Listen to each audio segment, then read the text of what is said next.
Your home for the Jayhawks, Lions, and Firebirds is FM 1017 and 1320 KLWN. Depend on it.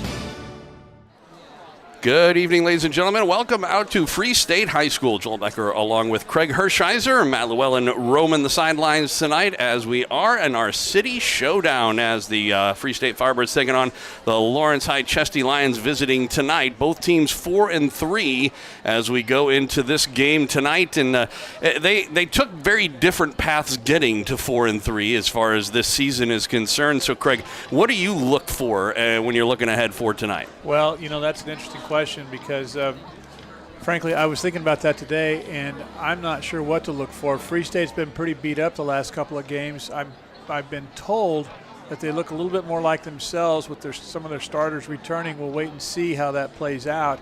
And somebody asked me earlier about tonight's game, and I said I think for Lawrence High, I think Banks Bowen is going to make some big plays here at some critical times because he's just that kind of guy. So we will see what happens. Well, you sort of alluded to this already, which is that Free State has gone through some injury issues over the course of the year. We've seen, Finn Moore have to step in a situation, that is certainly pressure-filled. Although, it's funny, I was talking with Sean Kellerman earlier today before RCST started, and I said that, it's odd, but it may actually be one of those weird situations that for somebody like Finn, it actually is a little bit better for him to be in this situation than someone a little more experienced, in that he doesn't know how much of a pressure-filled game this is. Oh, one of those things where you don't know what you don't know, right? Sort of thing. Okay, I could go with that, except that every kid that plays football in this town and grows up playing football here, I think they know what tonight is. Yeah. There's definitely that truth, yeah. But again, though, it's not that he doesn't know that it's a big game. It's that he might not feel the pressure the same way as someone who's played in a couple of them and so on and so forth. Well, I think for seniors especially, this game carries a lot of weight because this is the last time that they will play in this game. And, if you're a senior and you're on a team that wins tonight, you're going to carry that with you for as long as you want to.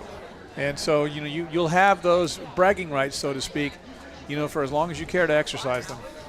Matt Llewellyn is roaming the sidelines tonight. I have no idea if he's actually listening to us right now or will be able to contact us. But I was trying to look around to see if he's wearing all red. All red. Way over on the Lawrence High sideline. Yeah. We're going to do the best that we can to stay in contact with him. But it is still pregame, so I was thinking we might check in and see what the field conditions are like. And it's a really nice, cool day. We had some wind earlier, but I think that's kind of died down and hopefully won't be as much of a factor tonight. So, I don't know. We're checking in to see if Matt's listening. You got your ears on out there, Matt? Apparently not. So we'll check in with him in a little bit when we do have an opportunity. I know he's probably looking around to see who he might be able to talk to and see what sort of injury information he might be able to find out. So we are in pregame, and so let's go ahead and take a quick break and come back. We'll continue our pregame festivities here from Free State High School. It's the City Showdown, the Lions and the Firebirds. More coming up after this on FM 1017 and 1320 KLWN. Depend on it. And just like that, it all comes down to this. 4th and goal. Matt, take yourself inside the huddle. What play are you calling? I'm saying, let's go to 23rd Street Brewery. Right now? Yeah. It's the biggest play of the game. No better time than that. There's no better spot to watch football than 23rd Street Brewery. We've got the Lions, the Firebirds, of course the Jayhawks, and all the NFL action. Well, we better get out of here fast to catch the ending of the game. Dibs on the Haney turkey stack. That's the 23rd Street Brewery, corner of Clinton Parkway and Castle.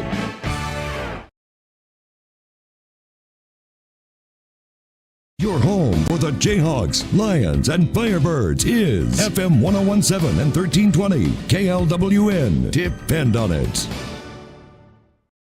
For the Kansas Center for Sedation Dentistry, here is Dr. Heck. We have such awesome pieces here with the doctors and staff. I'm just excited and so confident that we can deliver just the best care in the best setting with comfort and anxiety-free dentistry. You know, it's really our mission to be a safe place for families and individuals by offering world-class anxiety-free dentistry. That's really our niche. We enjoy taking good care of people. The Kansas Center for Sedation Dentistry. Kind, caring, and understanding when you need it most. Online at kansascenterforsedationdentistry.com.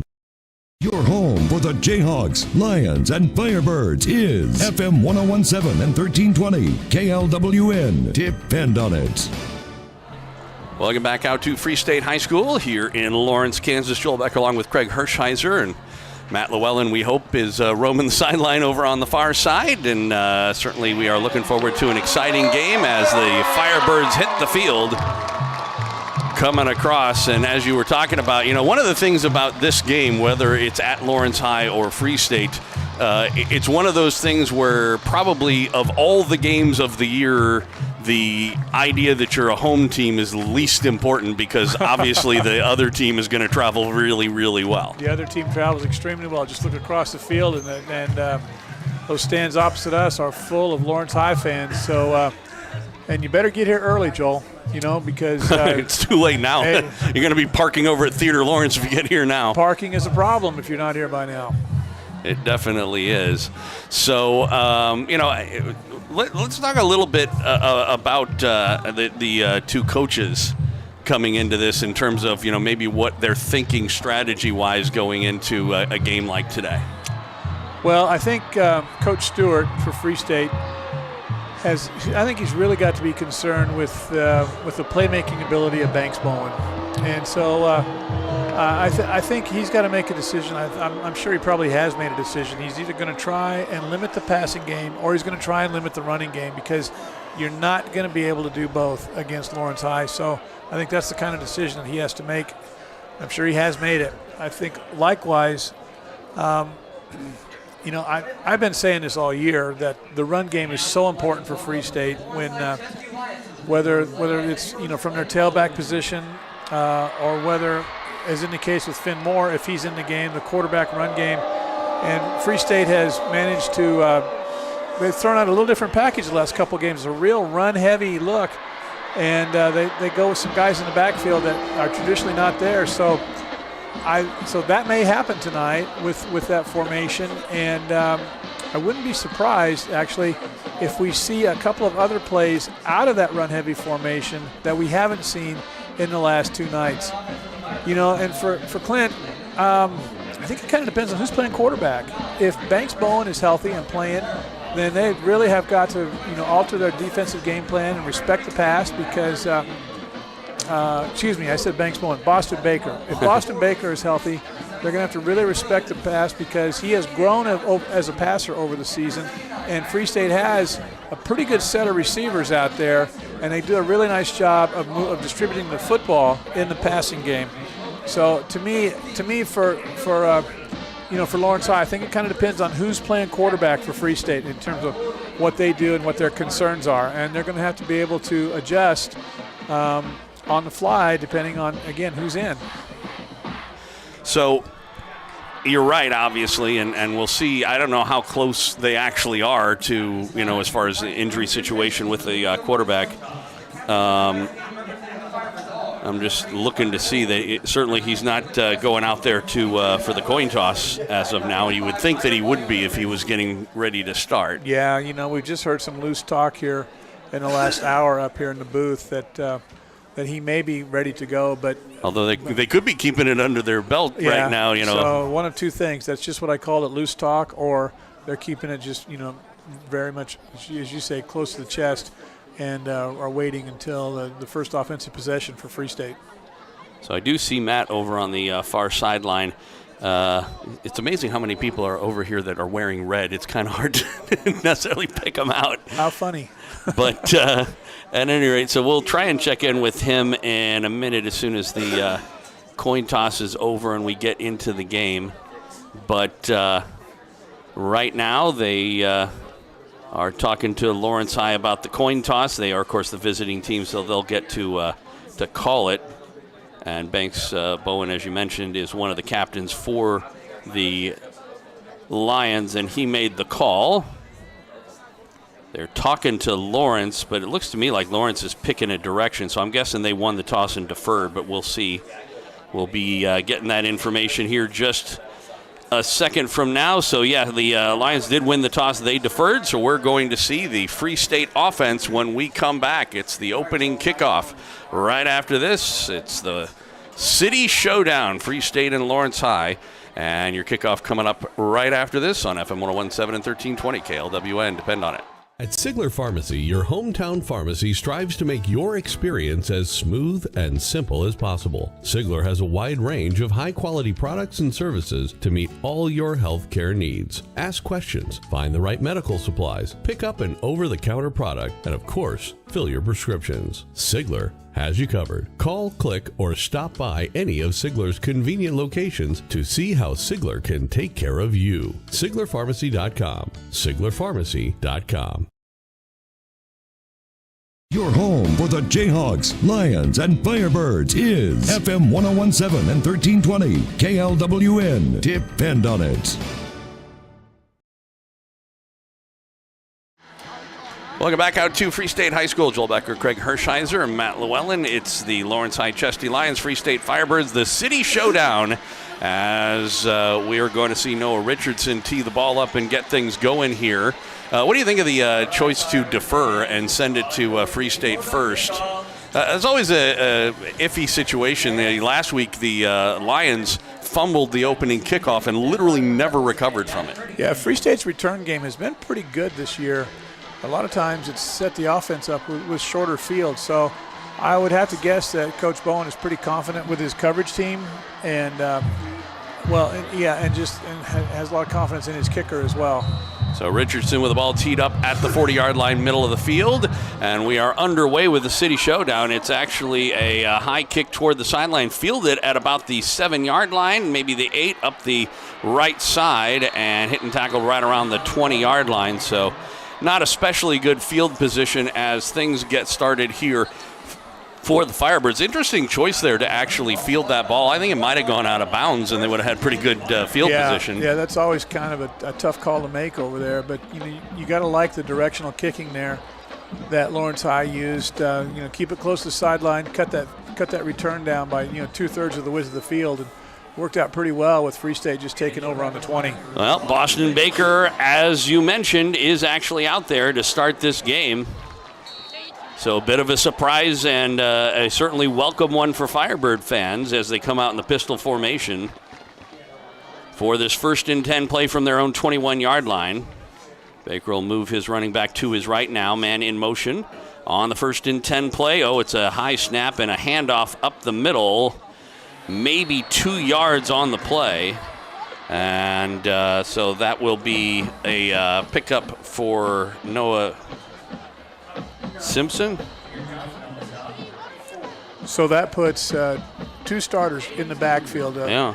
Boston Baker and Noah Simpson, both of whom have missed the last 2 games. You look at that heavy wrap that Baker has on his left arm. You got to I know they practiced it this week. You got to wonder how that affects him fielding the snap. I was going to say he had a hard time with the first one. They'll give it again to Simpson up the middle. Big hole. He gets across the 35, 40, 45, and he's hit from behind, tackled as he gets across midfield to about the 46-yard line. Big run on the play for Noah Simpson, and 2 runs and a first down for the Firebirds. Free State going tempo here. They're lining up right away before Lawrence High can get their defense set. Trips on the right. Nobody on the left. They go from the shotgun formation, 1st and 10 from the Lion 46. Now he'll move the tight end over to the left side of the field. It's the near side. Baker takes the snap, and again a handoff, and this time not much on the play as a good defensive play stepping up on that one for Josh Galbraith, as he was able to, he's on a tackle for a loss, only about a yard on the play for Simpson. Boy, so much on the offensive line for Free State. They've got several returners from last year. So guys that were starting a year ago, they're now in their 2nd year of starting for Free State on that offensive line. They're big kids too. Got those trips on the short side to the near side this time. And again, it is a run, and Simpson with a big hole off right tackle. He is down inside the 20-15 to foot race. He's pulled down from behind to save a touchdown was Ethan Curry. But Noah Simpson, for the second time in this opening drive, was able to break one inside the 10 down at the 8-yard line. So Baker, the identified passer of the two quarterbacks for this team, has handed off on every play, and Free State has moved from their 20 down to inside the 10. Parker Moore comes in for this snap for the Firebirds as they go with an H-back this time. And it is that direct snap, Moore up the middle, and he's following blockers into the end zone. Touchdown. Touchdown Firebirds. Parker Moore from 8 yards out, practically untouched. A great push by the offensive line for the Firebirds. And they march right down the field, and really just 2 minutes, 16 seconds into this first quarter, they've got a 6-0 lead with the extra point to come. That was that run-heavy formation I mentioned earlier. Everybody's in tight. They've got a guy set off the line of scrimmage and a wing-back or H-back sort of set, but they come in with the big guys. Extra point is up and good. So 9:44 to go here, first quarter, and the Firebirds strike first. They march down the field for the opening kickoff and take it in for a touchdown. They lead at 7-0 here from Free State. We'll take a break, come back for the kickoff right after this on FM 101.7 and 1320 KLWN. Depend on it. This is Brian Haney, voice of the Kansas Jayhawks. I had the best experience with Dr. Kelly Dummerth and her staff at Lawrence Dental Aesthetics. They improved my smile by 4 shades of whiteness thanks to their new Zoom whitening. The best part was, though, they're so genuinely invested in the results of their patients. I highly recommend doing what I did and trust your smile to the great people of the Kansas Center for Sedation Dentistry. Top dental technology and absolutely no judgment. Learn more at kansascenterforsedationdentistry.com. Your home for the Jayhawks, Lions, and Firebirds is FM 101.7 and 1320 KLWN. Depend on it. Welcome back out to Free State High School. Joel Becker, Craig Hershiser, Matt Llewellyn. It's Free State and Lawrence in the City Showdown. 7-0 for the Firebirds. The Lions hoping to get the ball here for the first time.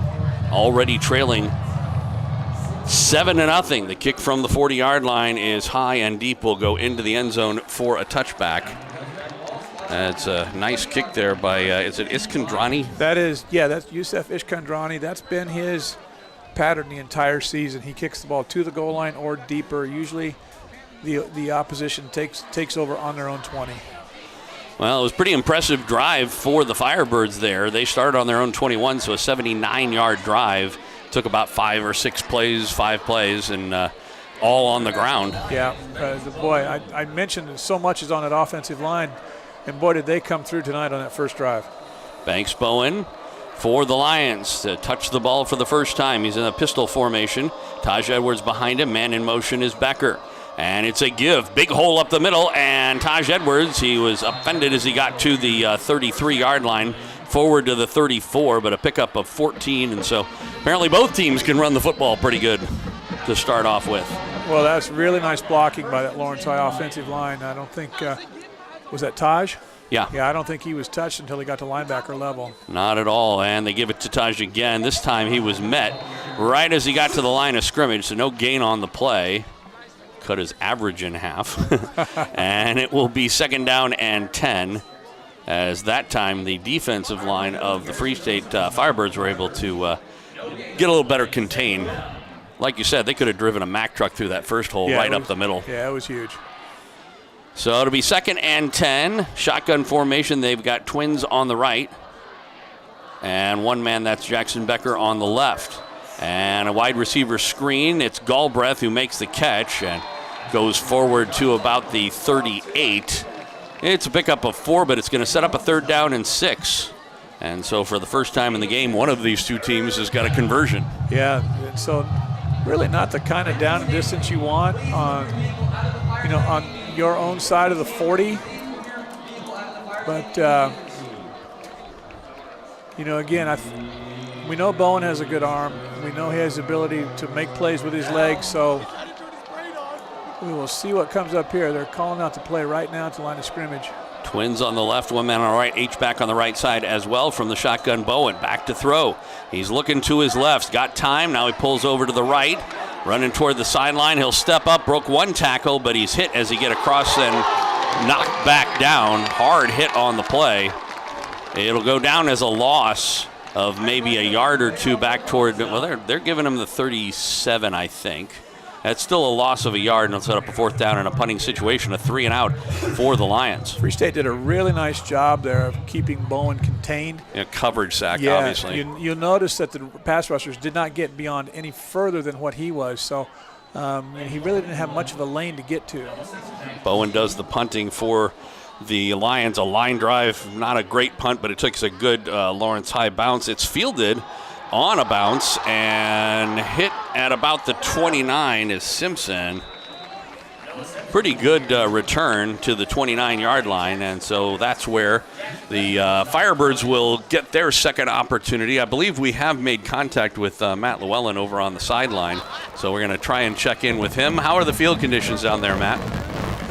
Pretty calm right now, Joel. Loud, obviously, on the Lawrence High side. Disappointed on the Lawrence High side for that first touchdown, but enthusiastic and ready to go.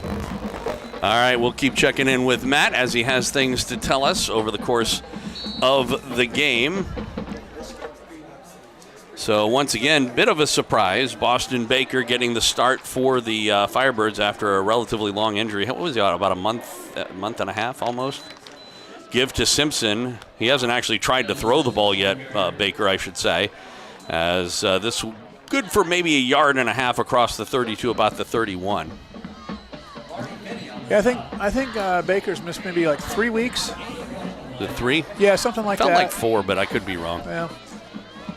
And, obviously they want to establish the run, and Noah Simpson's been the guy. Yeah. Well, and obviously Lawrence High has not really done much to, it's not like they're putting 9 guys in the box or something like that, even though they haven't actually thrown a pass. Here's another run up the middle. And the first 2 runs here on this drive, the Lions' defensive line has been able to come up with much better coverage. And so that one was for no gain. It'll be 3rd down and 9, which is obviously what the Lions defensively are looking to try and set up. Yeah, you put your opponent in a 2nd long and a 3rd and long situation, and the playbook shrinks quite a bit. So they've got twins on either side. On the first time, they've got a real obvious passing down, and back to throw is Baker, throws over the middle, and it is intercepted, picked off by the Lions. Trip drill. It was Noah Richardson who came up with it. It was actually in the hands of the intended receiver, but he lost it, and it was just up and right to Richardson, who picks it off at the Firebird 46-yard line. So the first turnover and break of the game going to the Lions here, trying to catch back up with half a quarter to go here in the first quarter. That's a tough spot to turn the ball over, inside of your own 50, and what I think what we really need to say is that's a catchable ball. Oh, yeah, it was right in his hands, and he just let it go. What was interesting about that, too, I was actually thinking beforehand that with the cast on Baker's arm, it might be tough if he gets sacked, yeah. But here the turnover actually comes up as an interception instead. Lions were 3 and out on their first drive. They go with a slight pistol formation and a give to Taj Edwards, trying to wait for some blocking to come over right tackle. Is able to get ahead across the 45 to the 41. Ball in Free State territory. Lions trailing 7-0 to the Firebirds with 5:49 left to go in this first quarter of play. Garrison Otis with that tackle, number 52, defensive tackle, but not until Edwards picks up 5. I don't know how you can tell who any of these Firebirds are with the green uniforms and silver numbers on them. It has been a struggle for several years now. So it's 2nd down, about 5. Bowen back in the shotgun formation. Edwards to his right. He's got twins. And it looks like we're going to get a timeout by the Lions as the play clock was going down to 0. Well, that will hopefully give us an opportunity to check in with Matt, who is still over on the far sideline. I don't know if he's listening to us or not, but, Obviously, I'm sure you have something to say about the Noah Richardson interception. Well, it was great. It was very fortuitous, and obviously there were a lot of defenders in there on that. The nice tip and a little help by the receiver was able to pop that ball up for Noah to get it. But no, they were fired up, as you can expect, on the sideline and, of course, the fans here. So, how much of a surprise was it to the Lions that that we have the return of Boston Baker in this game? Well, I mean, the big question about the whole game was how well either defense was going to be able to stop either offense, and obviously on that one, LHS was not able to stop them. But the Firebirds turn around. Their defense did great against us our first drive, but and Clint actually not happy on something that was going on here. And obviously that's why he took the timeout to talk things over with his offense, because they don't want to give up this great opportunity here. So trying to get some points off turnovers are the Lions here, as they are 2nd down and 5 after the timeout. They go with a bunch formation and a toss, and it is Curry around the right side with some pretty good running, and he'll get around the 30-yard line of the Firebirds. Goes out of bounds, stopping the clock with 5:10 left to go, first quarter. It'll be a 1st and 10 for the Lions, their first down of the game. I like that play. That was pretty well designed and very well executed. Goes down as a pass because he tossed it in front of him. Yep. Noah Rupp, number 40, up in run support there, but not until the first down. We are seeing Devin Foster, the defensive lineman, playing as an H-back in this game. We saw that a couple weeks ago, and he did a good job. Back to throw is Bowen, and he will throw downfield. He's got a man open, and it's Becker. It is incomplete. Just out of his reach. Becker looking back to the official as if, to say, hey, I got tackled before I got the ball there, but no flag. And so it'll be 2nd down and 10. I should say, I say this once a game, no relation. Well, what receiver doesn't turn and look around at the official, right? And, there was contact, but tell you what, try and fight through it if you can. Twins on the left side, 2nd down and 10. They've got a double tight end set this time with Foster as the tight end on the left side. Edwards is that direction, and they will give it to Taj, trying to find room, and he makes a nice move around right tackle. He's down the near sideline to the 10, to the 5, toward the pylon. Let's wait for an indication. I think they're going to call him out of bounds at about the 2. Taj Edwards, 1st and goal for the Lions. He did get that pylon, which sometimes calls it a touchdown, but I think he went out of bounds first. Yeah, that's what it looked like. And I'm going to defer to the official who was right there, and, of course, we're up here, so I don't know we're in any position to call it. Lions go quickly here, at least they get up to the line anyway. Pistol formation, a quick snap, and a give to Edwards. Right side, goes toward the end zone, and he's going to be short by maybe a foot. It'll be 2nd down and goal. Clock is running, 4:35 left to go here in this first quarter. Lions trying to tie things up. They trail 7-0, but are right on the doorstep. They're about as close as you can be to a touchdown without getting one right now. I don't know what Lawrence High's tendencies have been in this down and distance, this close to the goal line, but I personally think it's a great time for a pass. They've done that sometimes. They've run it sometimes, but Bowen has kept it sometimes. Foster goes to the left. It is going to be a give to Edwards, looking for a hole, and it doesn't look like he's going to find it. Again, he got to within the 1-yard line. No gain on the play. And it'll be set up a 3rd down and less than a yard, about a half a yard. Ball just inside the 1. This is the type of play that I agree with you in terms, I always like to give the quarterback at least 2 options. One, either run it himself, give it, throw, whatever. We'll see what they do here. Man in motion is Galbraith. They toss it to him. Josh Hughes hitting the backfield, and he is stopped. A great defensive stand so far as Villano was able to get into the backfield and break that play up. And Villano has done that all season. He makes penetration. He gets a yard, 2 yards deep in the opponent's backfield. He makes either an initial contact or a tackle, as he did right there. This is 4th down, and it looks like they're going to go for it as they mark that as a loss back to about the 3. If it's me, I'm putting this ball, I think they're going to call a timeout here. 7 seconds on the play clock. They'll stop the clock with 2:54 left to go. And if it's me, and let's go ahead and check in with Matt again, because obviously he's been watching this Lawrence High team a lot over the course of the year. But Matt, if it's me, I'm putting the ball in Banks Bowen's hands and say get in the end zone. I think you're right. I think it's got to go to Banks. Banks is the answer for what's going to happen here on this next play. I like the call, though, with Galbraith coming around the end and trying to get in there. But obviously, 55 is just a big boy and cut through there and was able to grab the tackle around the neck.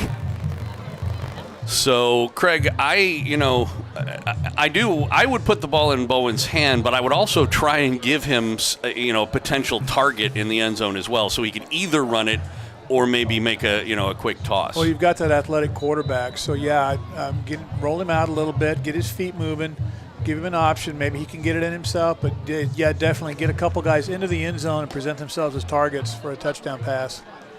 I would call this the 2.5. It's almost exactly where the extra point line is as far as where the ball is. 4th and goal. There are 3 receivers on the right side.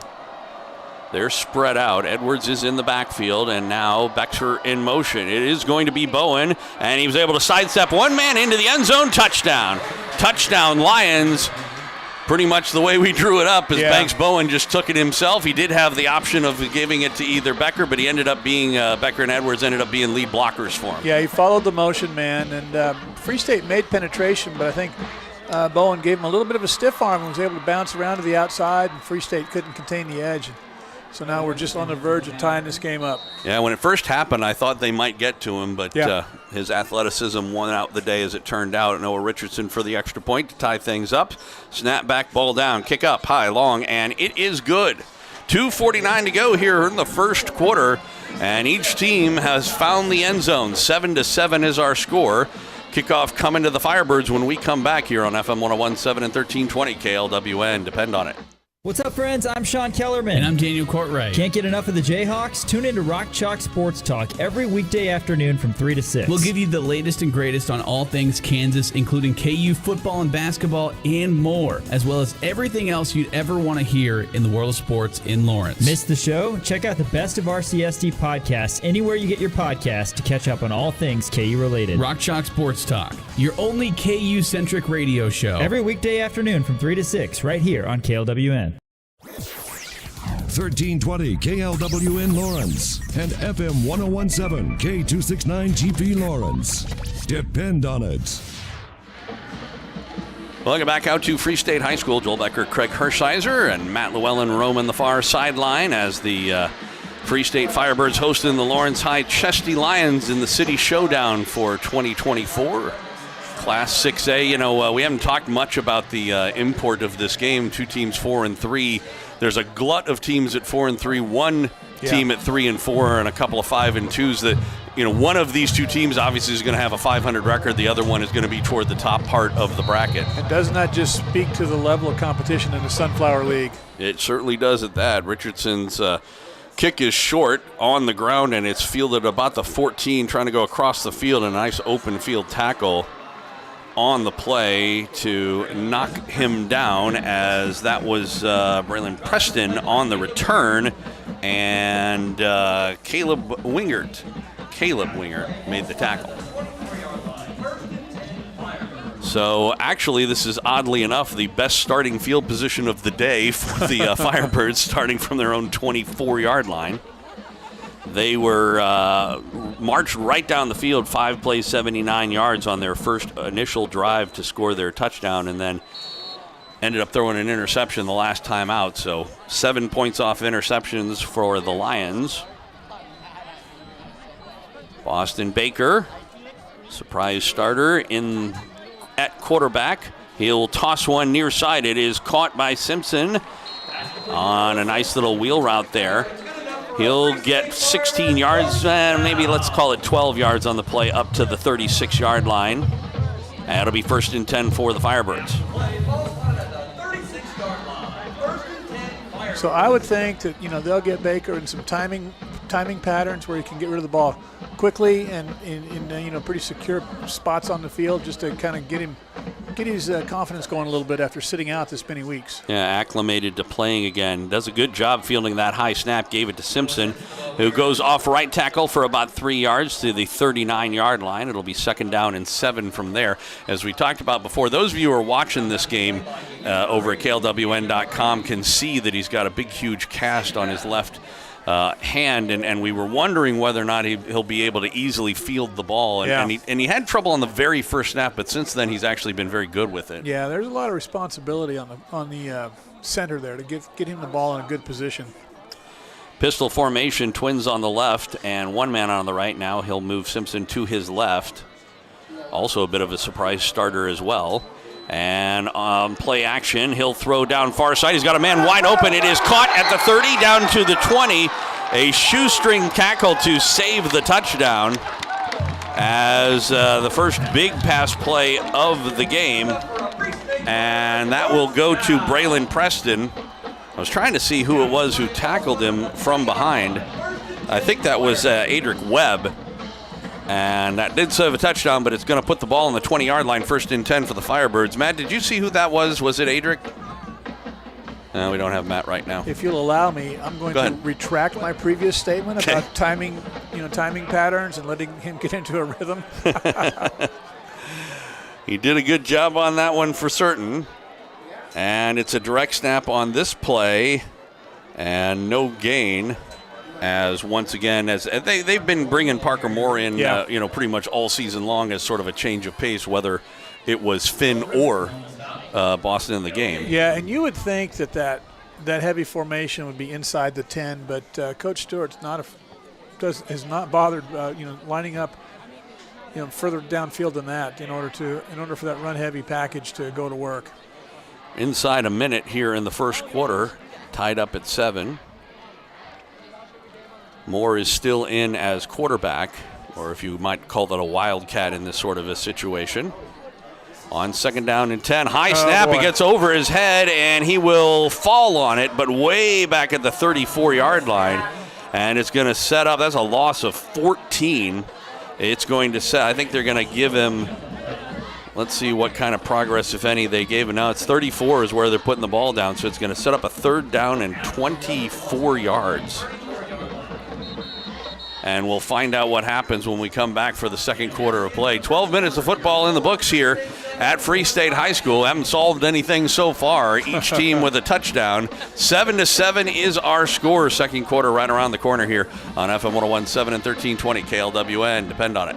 Kurt Gieser State Farm Agency understands the importance of being a member in the Lawrence community and supporting local. They also understand the importance of supporting you in Lawrence, whether it's through the peace of mind you get with insurance or helping you with any financial questions or needs. Just like this high school broadcast, Kurt Gieser State Farm Agency will tackle any issues you need covered. Give Kurt and his team a call at 785-843-0003 or visit them online at www.kurtinsures.com.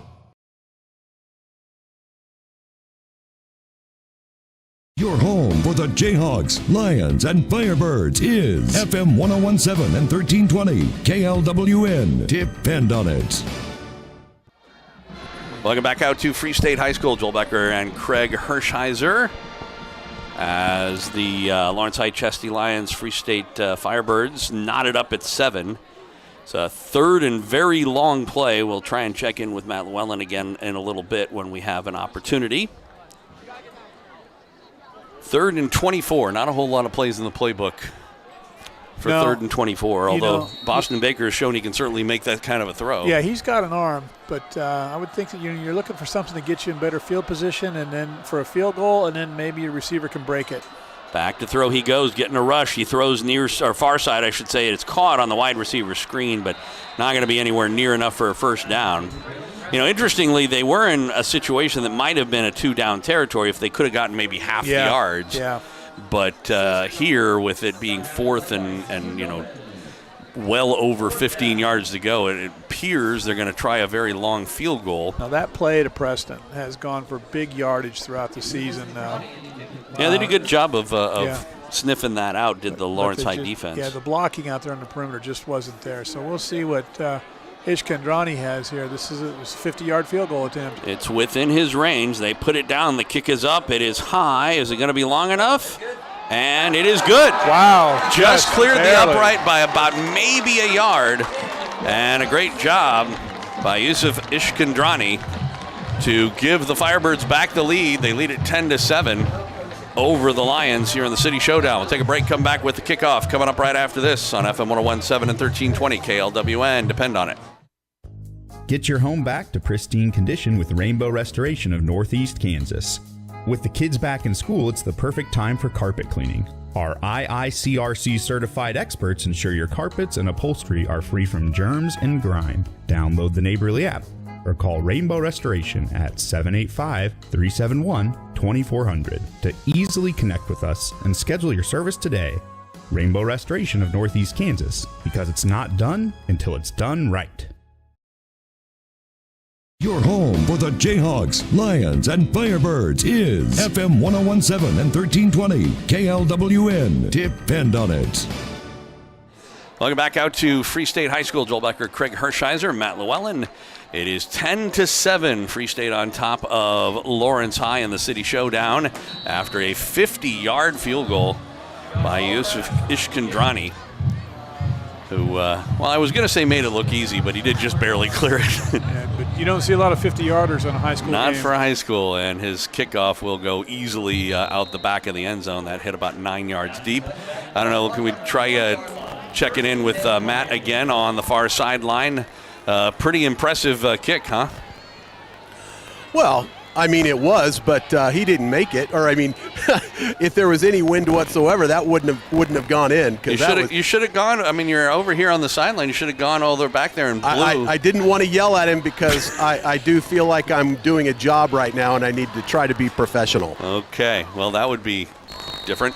Yeah, I know. Hey, by the way, great touchdown by the Lions, and great job on the O-line, containing them to the middle of the field and not letting them get outside.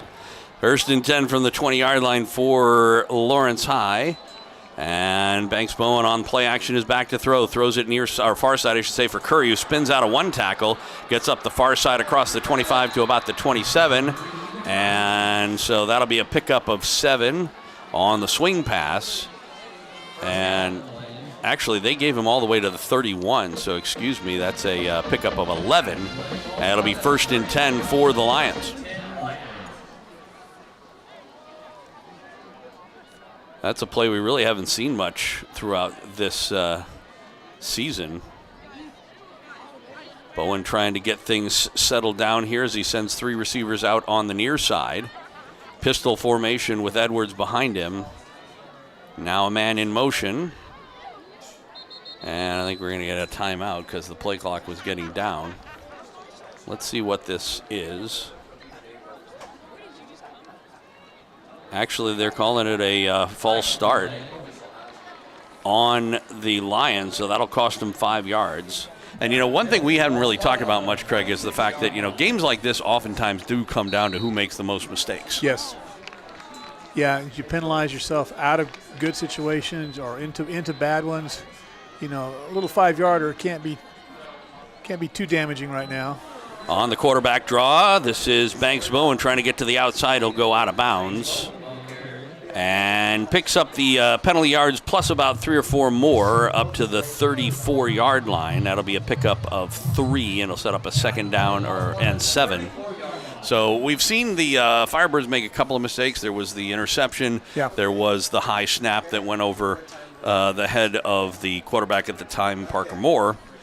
You know, obviously with Lawrence High, there's that penalty, but we'll see what ends up happening over the course of the game. You know, momentum is huge in a game like this one. Twins on the left side, H back to that side now. He'll move over to the right, and from the pistol, they give it to Taj Edwards. He gets a big hole off right tackle, and he'll get a first down and more across the 45 to about the 46 or 7.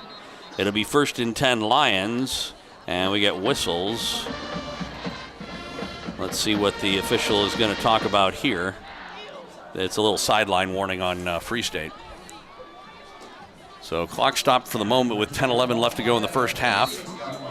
Firebirds on top 10-7.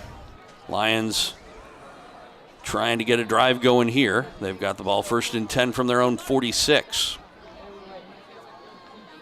Haven't really seen Banks Bowen take too many shots downfield so far in this game. He's got Jackson Becker on the near side. It's a give again, off right tackle for Edwards. Makes a nice little sidestep move and jumps forward. He's going to be near another first down. I think they're going to mark him short by maybe a half a yard. Across into Firebird territory at the Firebird. Well, let's see where he puts the ball down. He is going to make it short by a half a yard. Just across the 45. They need the 44.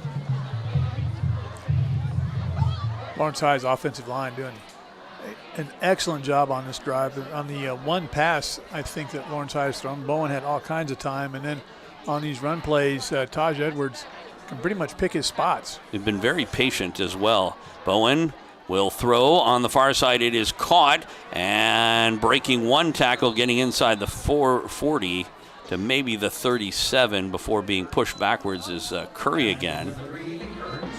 Ethan Curry has been used a lot in this game, more than in a lot of games up until now.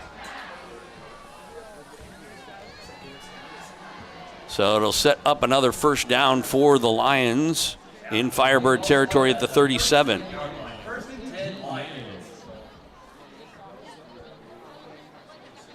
So Curry on the far side, Becker on the near side, Wingard in the slot on the left side as well.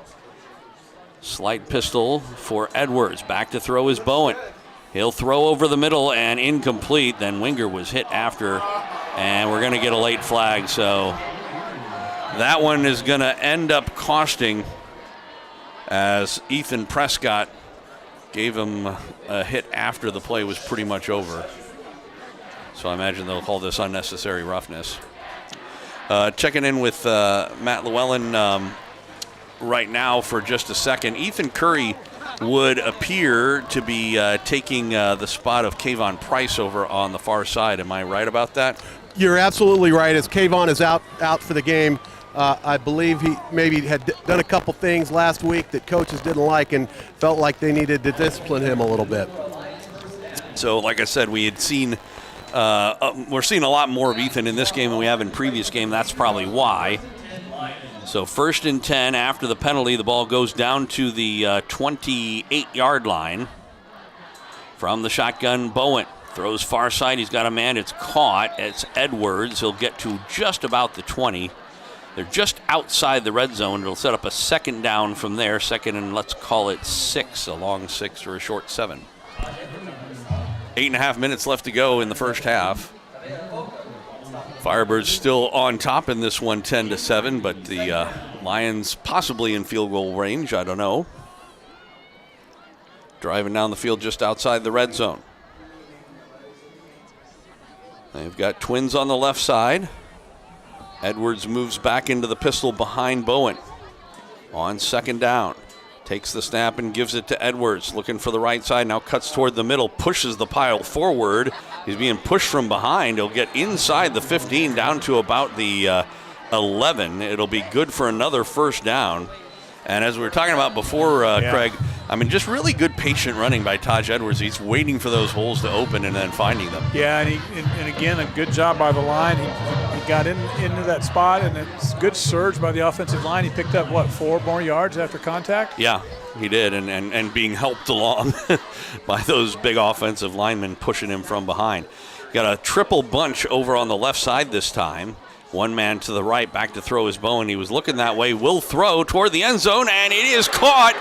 Touchdown Lions, Jackson Becker with a leaping catch in the end zone. He was double covered on the play, but he's such a tall receiver that Banks Bowen just threw it up for him to make the play, and he did. Really impressive catch there. Up in the air and securing it and holding on. Yeah. That was the impressive part, the way he held on through contact and then getting tackled to the ground. So nice throw, better catch. Richardson for the extra point. Lions with their first lead of the game. The kick is up and it is good. 7:27 left to go in this first half of play. Lawrence High on top 14-10 is our score. We'll come back with the kickoff coming up right after this on FM 101.7. For the Kansas Center for Sedation Dentistry, here is Dr. Heck. We have such awesome pieces here with the doctors and staff. I'm just excited and so confident that we can deliver just the best care and the best setting with comfort and anxiety-free dentistry. You know, it's really our mission to be a safe place for families and individuals by offering world-class anxiety-free dentistry. That's really our niche. We enjoy taking good care of people. The Kansas Center for Sedation Dentistry. Kind, caring, and understanding when you need it most. Online at kansascenterforsedationdentistry.com. Your home for the Jayhawks, Lions, and Firebirds is FM 101.7 and 1320 KLWN. Depend on it. Welcome back out to Free State High School here in Lawrence. Joel Becker and Craig Hershiser. Matt Llewellyn on the sideline. I'm sure you have some thoughts about that catch by Jackson Becker. I absolutely do, Joel. Absolutely amazing catch. Just like we said, Jackson can do that. He is all about the catch. The more dramatic, the more he likes it. And as we've said, it just absolutely amazes me when he does stuff like that.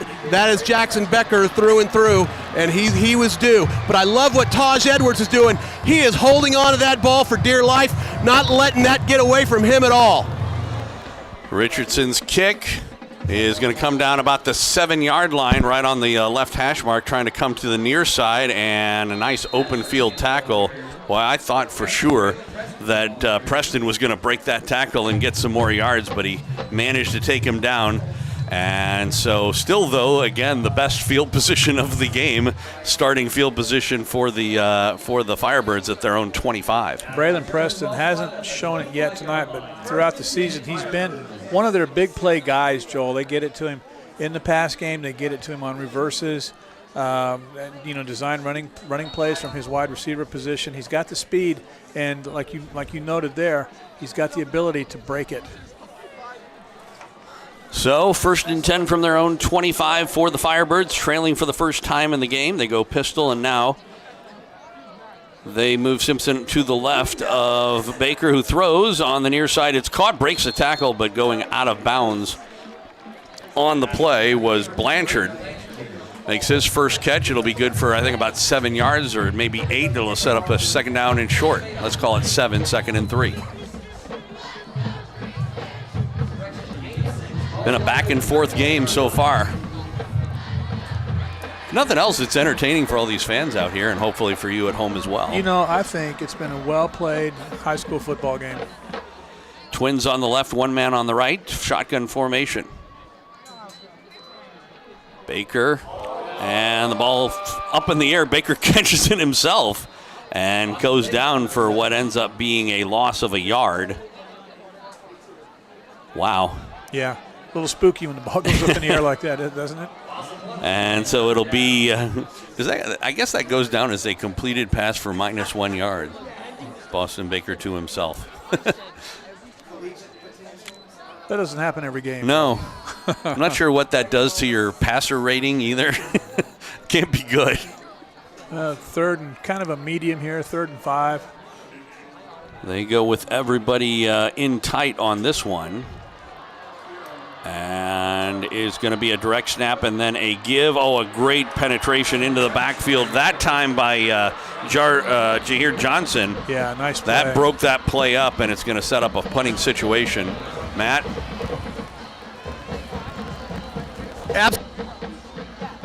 Through there, guys. Jahir, absolutely a great job getting through there and making that play, and he's fired up, and this Lion defense has figured some things out. So it'll set up a punting situation. Just under 6 minutes left to go in the first half. And another big kick by Ishkandrani, and Curry's going to have to let it bounce behind him. Goes inside the 20, down inside the 15, and will come to a rest at the 12-yard line. What an amazing punt by Ishkandrani.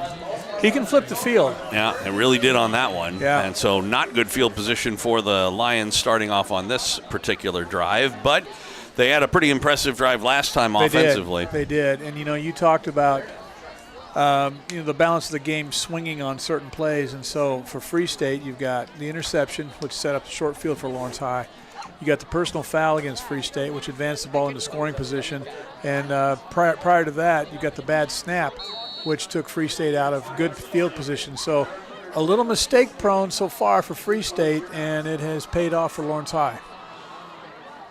So 1st and 10 from their own 12. Bowen will talk to his line to put the play in. Shotgun formation. One wide out on either side. Bowen back to throw with plenty of time. He'll roll to his left. Now he'll throw near side, and he throws it away. Is in the general vicinity of Jackson Becker, but not anywhere near catchable. It was a lot closer to one of the Free State coaches. Any one of several could have come up with that one. So it'll set up a 2nd down, stops the clock with 5:36 left to go here in the first half of play. The Lions, by the way, have used 2 of their 3 timeouts. Free State has all 3 of theirs. Just to give you a little note on that, trips on the right this time. Empty backfield for Banks Bowen. And on the quarterback draw, trying to follow some blockers across the 20-25 is Banks Bowen. He'll run out of bounds past the 30 to about the 32. Another good run that time for the Lions, and this time the quarterback, Banks Bowen, calling his own number. When you got a running quarterback or somebody who can run like Banks can, that quarterback draw is just a great call. All he's got to do is he drops back, the receivers run the secondary off and get him out of run support, and then you pick a lane and take off. Who's the lane? Twins on the right side. They'll throw the wide receiver screen, and it is caught by Jackson Becker, but not much on the play. He might have gotten a yard to set up a 2nd down and 9. No, actually getting back to what you were talking about, though, what that does more than anything else from a defensive standpoint is it requires the defense to spy the quarterback, which means that it makes it easier on future plays for him to have somebody open, because one of the guys who otherwise might be able to help, in coverage has to be keeping an eye on Banks. Yeah, absolutely. So it's 2nd down. They didn't give him anything, so 2nd and 10. Twins on either side. Edwards in the backfield. Back to throw is Bowen. He's got time again. He'll throw far side. It is caught Wingard, and he'll go out of bounds about the 38-yard line. He'll be shy of a 1st down by maybe 5. Let's call it 4. 3rd down and 4 on their own 38-yard line for the Lions. Ahead in this game 14-10. It's the first time they've had the ball and the lead at the same time. Again, with only the 1 timeout, having a hard time getting personnel and figuring things out. Play clock is down to 13. Twins on the right, 1 man on the left. H-back is on the right. Back to throw. Bowen on the quarterback draw up the middle. He'll get a 1st down and drags players as he gets across the 45 to about the 48. And there have been a few times in this game where Lions runners have really been able to just carry Firebirds for extra 4, 5, 6 yards. Yeah, actually kind of unusual for Free State, as they've been known this year, as in previous years, as good open field tacklers. But it's all about pad level. And if you don't, as a tackler, if you don't get your pads lower than the other guy, then he's going to win. On the 1st and 10 play, it's Edwards looking for a hole off right tackle. He'll get across midfield, but not much more than that, so a pickup of 2. 2nd down and 8. Clock is running with 4:09 left to go in the first half.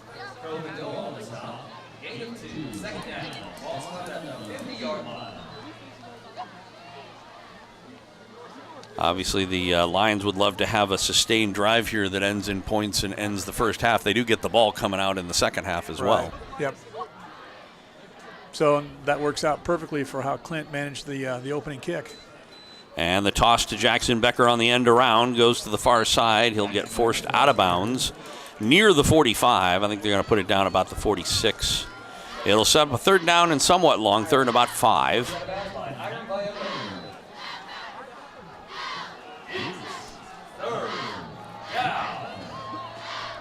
And we're back to that 3rd and 4 like we just saw on the previous set of downs. Quarterback draw the last time. We'll see what they do here. Twins on the left. Pistol formation with Edwards.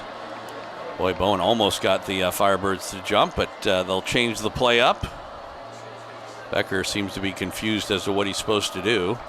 Man in motion, and now we're going to get a timeout. They're going to burn their last timeout, are the Lions, because they clearly didn't think that everybody had that play.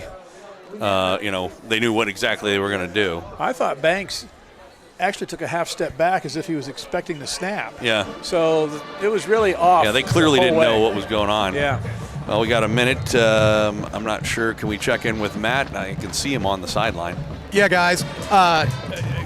Clint Bowen didn't like something going on the Free State side, and then even after the timeout, he was kind of seemed like he was looking at numbers to see who the substitutions were. So clearly something over there was not expected by Clint Bowen, and that's why he called the timeout. Did you say earlier to me that you were going to try and get a word or two with Clint on the way in on halftime? Yeah, there was no time when I got over here. He is an intense man, and he does not want to even look at me because I think he thinks he might start laughing or something like that, or it might break his concentration.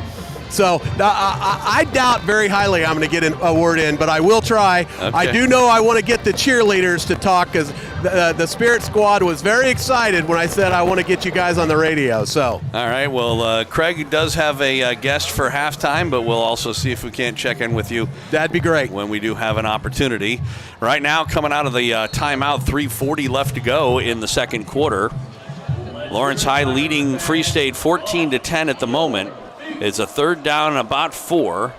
Ball's on the 46-yard line. They need the 42. They come on the blitz. It's Bowen, and he's going to get hit in the backfield and drop back for a loss, couple yards back to the 49. And it would appear that they could be in 4-down territory, but I don't know. If I'm the Lions, I'm going to want to pin Free State back and not give them a good field position here. Now, had they made a couple of yards, then I would say, yeah, definitely they would go for it. But now, having lost a couple, it's now 4th and 7. It was 3rd and 4, so they're in punt formation, and I think that's a smart play. I'm with you on that. So Banks Bowen, the quarterback, though, of course, is also the punter, so you never know, but it looks like he will kick it away. Sort of rugby-style kick, and let's see where it goes out of bounds. It hit the ground at the 5-yard line, but it went out of bounds before that. Official walks up to the 9. No, now he's going to change his mind and put it on the 10, so it will be a tough field position for the Firebirds. They've got 3 minutes left to go, 2:58, and all 3 of their timeouts. So you're of several minds right now. You think 2:58 with Baker's ability to throw the football. Well, and I feel like he's gotten much more comfortable in that position. I mean, they wanted to ease him into it, but I think he's fully in there right now. There's time to get down the field with the 3 timeouts, as you mentioned. On the other hand, you're this deep. Man, you cannot afford a turnover here. So. Right. Not to mention, you don't want to do like a 3-and-out where you throw in 3 incomplete passes and then have to kick the ball away or something. So I'm glad Kevin Stewart's making the calls and not me. Close-in formation here as they actually are going to go direct snap on this one with the ball on the 10-yard line and some good running from Parker Moore. Right up the middle, and he'll get 10 yards plus. I think he was about 12 up to the 23-yard line. So let's call it a gain of 13, 1st and 10. Now Parker Moore is the middle linebacker. Yep. And so when they put him, you notice how he finished that run. Okay, he wasn't looking to avoid anybody. So contact is his friend, I believe. Still out there for the Wildcat direct snap, following his blockers on the left side. He's able to get one around one man. This one's coming back, though. Yeah. There was a hold on Noah Richardson. That he was the one who was held, not the one who did the holding, and it was Landon Leipold, I believe, who's going to get nailed for this one. And we were talking about the idea of penalties killing drives, and this one is a real killer. Yeah, this is a major penalty, and the ball snapped on the 23, so this is a this is a drive killer right here. Check in with Matt Llewellyn on the sideline. He's talking to somebody else, you can tell. We'll check in with him in a couple of minutes. But it puts the ball on the 13-yard line, so it'll be 1st down and 20. Clock is down to 2:23 and counting. They still have the direct snap to Parker, and he hands off, trying to go up the middle, and able to bounce his way through is Braylon Preston. but he's only able to get across the 15 to maybe let's call it the 18-yard line. It's going to set up a second down and long, second about 15. You know, and with that, they're just looking for one block or maybe Preston to break one tackle and get his way down the sideline. But Lawrence High, anytime that Braylon has his hands on the ball, has really done a nice job of keeping him contained. So they're still going Wildcat here on second down and long. The direct snap, and Moore goes up the middle for the most part, goes between the tackles, gets across the 20 to maybe the 23, but it's going to set up a third down and 10. Now you would think they would bring Boston out for a passing situation, but perhaps not. They don't seem to be getting any indication they're going to. They're not calling any timeouts. Looks like they're trying to just run the clock down as far as they can and get to halftime. That penalty, that holding penalty, may have disrupted everything that Kevin had in mind. It would seem to have so far. So third down and 10. Again, Parker Moore, a high snap. He does a good job of fielding it, trying to go up the middle, breaks one tackle, gets across the 30. The ball is loose. Lions say they have it, waiting for the indication from the officials, and they do. A second turnover for the Firebirds. You were talking about how the dangerous situation here would be if you turn the ball over. And the Lions in business with the ball on the 30-yard line. First and 10 with 51 seconds. Now the clock says they still have the one timeout. I had thought that they burned their last one, but that's not what the clock says. Let's real quick check in if Matt Llewellyn is listening to us over on the far sideline. Yeah, that was absolutely a point of emphasis, was holding on to the ball for the Lawrence High School Lions. And there is no question they've been focusing on that, because that's what they've done all offensively. Who's ever had the ball has been clutching that ball like for dear life. But certainly, unfortunately for the Firebirds, that didn't happen for them that time. Turnover, Chesty Lions got it. So Bowen from a shotgun, Becker in motion. They fake to him, back to throw is Bowen. He's got time now. He'll throw down the far sideline, and it is incomplete as he was looking for Curry. And Ethan almost made a circus catch there, but it was very good coverage on the play there. He threw into double coverage, and they were stride for stride with him. Yeah, you'd like to think that he puts it up there, puts it on the sideline shoulder of his receiver, saying, okay, my guy's going to catch it or nobody. But then, double coverage. So, I have mixed feelings about that pass attempt. And Bowen seems to be a little gimpy coming off, and so it looks like Curry's going to come in and take this snap. So Bowen has gone to the sideline. Edwards, they're going to run an option, and he tosses it to Edwards. He lost the football, and it's picked up by the Firebirds. So welcome back, as Rupp was able to pick that up off the bounce. And I tell you what, it doesn't seem to make any difference, Matt, who the quarterback is. They do not seem to be doing very well on those option plays. No, and obviously that's exactly what he didn't want to do, and because he felt it so hard. He was holding on to the ball so well earlier in the game, but that one was not his call there.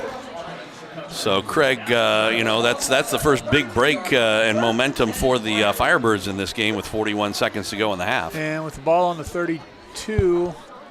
Certainly take some shots if you wanted to. You certainly can, and Baker's in the game, so you could, you could take a couple shots. And, I think a lot will be, the rest of this possession will be dictated really by what they make on this first down. I also would be curious to see how much they come after him. The Lions, that is.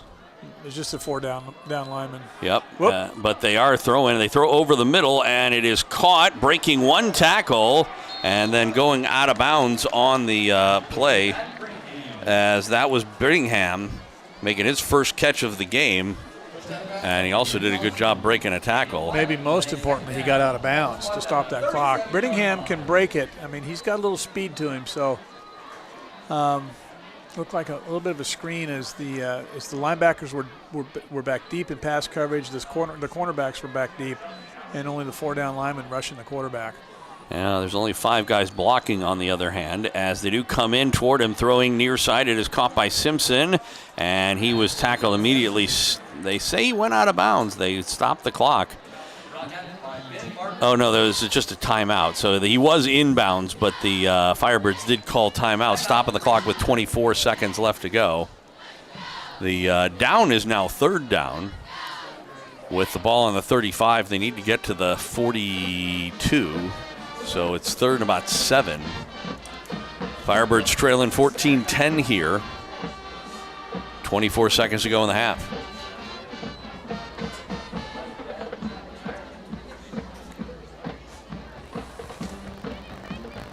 Well, the down and distance on the scoreboard is a mess. So what do we have, 3rd and 7? Yeah, 3rd and 7.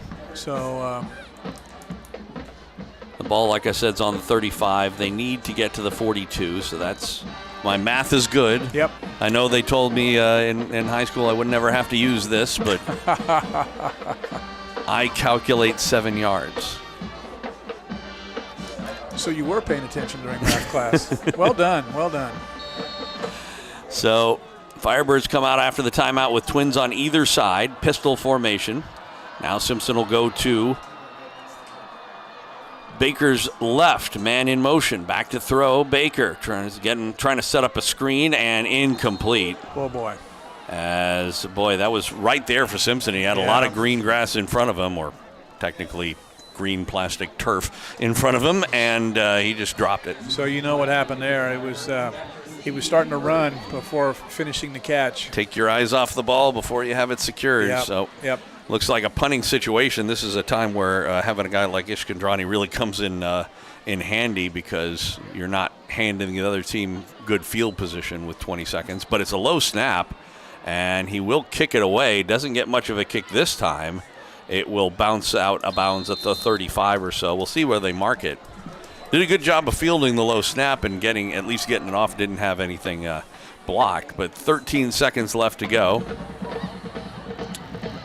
Matt, if you were the Lions with 13 seconds and the ball on your own 35-yard line, would you even bother to take a shot here? Clint Bowen would, and I think Clint Bowen's going to.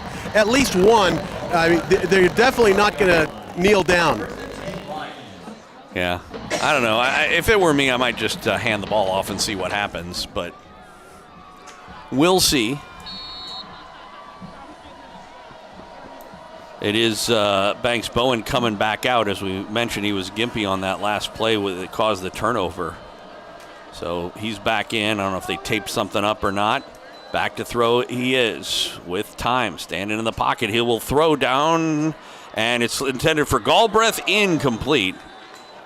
Josh did a good job of leaping up there. He has some height on those two defenders. He was double covered, and there was another Lion in that area. I'm not really totally sure what that route was supposed to be. Yeah, I think Galbraith did a nice job of playing defensive back and knocking it down, because you had at least 2 green jerseys back there as well. So 5 seconds. The thing is that the Lions do get the ball coming out of the half, so they could very easily go in, but it looks like they're going to try another shot, and this time they do kneel and finish off the half, so it would seem. I'm going to leave Matt's mic open just in case he does run into somebody as we go to halftime, but 14-10 is our score. Who did you say you have coming up for your guest at halftime? Excuse me. We have Free State Principal Amy McInerney visiting with us here at halftime. So we look forward to a chance to speak with Amy. All right. Well, I was trying to keep an eye on whether or not we might check in with Matt before we go to halftime, but it doesn't look like that's going to happen.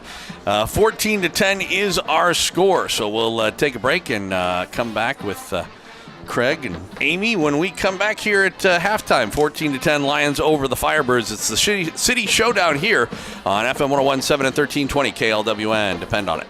Life can get busy, and sometimes accidents can happen. Don't let spilling coffee on your nice outfit ruin your week. We have all been there. And guess what? Scotch Cleaners provides the quickest, most convenient dry cleaning service to get you looking brand new again. Looking clean and professional is what matters the most, whether you're in the office or meeting on Zoom. Keep clean even when you have accidents. Protect your wardrobe investment with Scotch Cleaners. Scotch Cleaners dry cleaning service has 9 locations around Northeast Kansas, with 4 locations in Lawrence and 5 in Topeka. Stop by now. What's up, friends? I'm Sean Kellerman. And I'm Daniel Courtwright. Can't get enough of the Jayhawks? Tune in to Rock Chalk Sports Talk every weekday afternoon from 3 to 6. We'll give you the latest and greatest on all things Kansas, including KU football and basketball and more, as well as everything else you'd ever want to hear in the world of sports in Lawrence. Missed the show? Check out the Best of RCSD podcasts anywhere you get your podcasts to catch up on all things KU related. Rock Chalk Sports Talk, your only KU-centric radio show. Every weekday afternoon from 3 to 6 right here on KLWN. Enjoy all the excitement of football season at the 23rd Street Brewery. From the Jayhawks and college football to the NFL and even live-streamed Lawrence High and Free State football games, you can watch it all at the 23rd Street Brewery.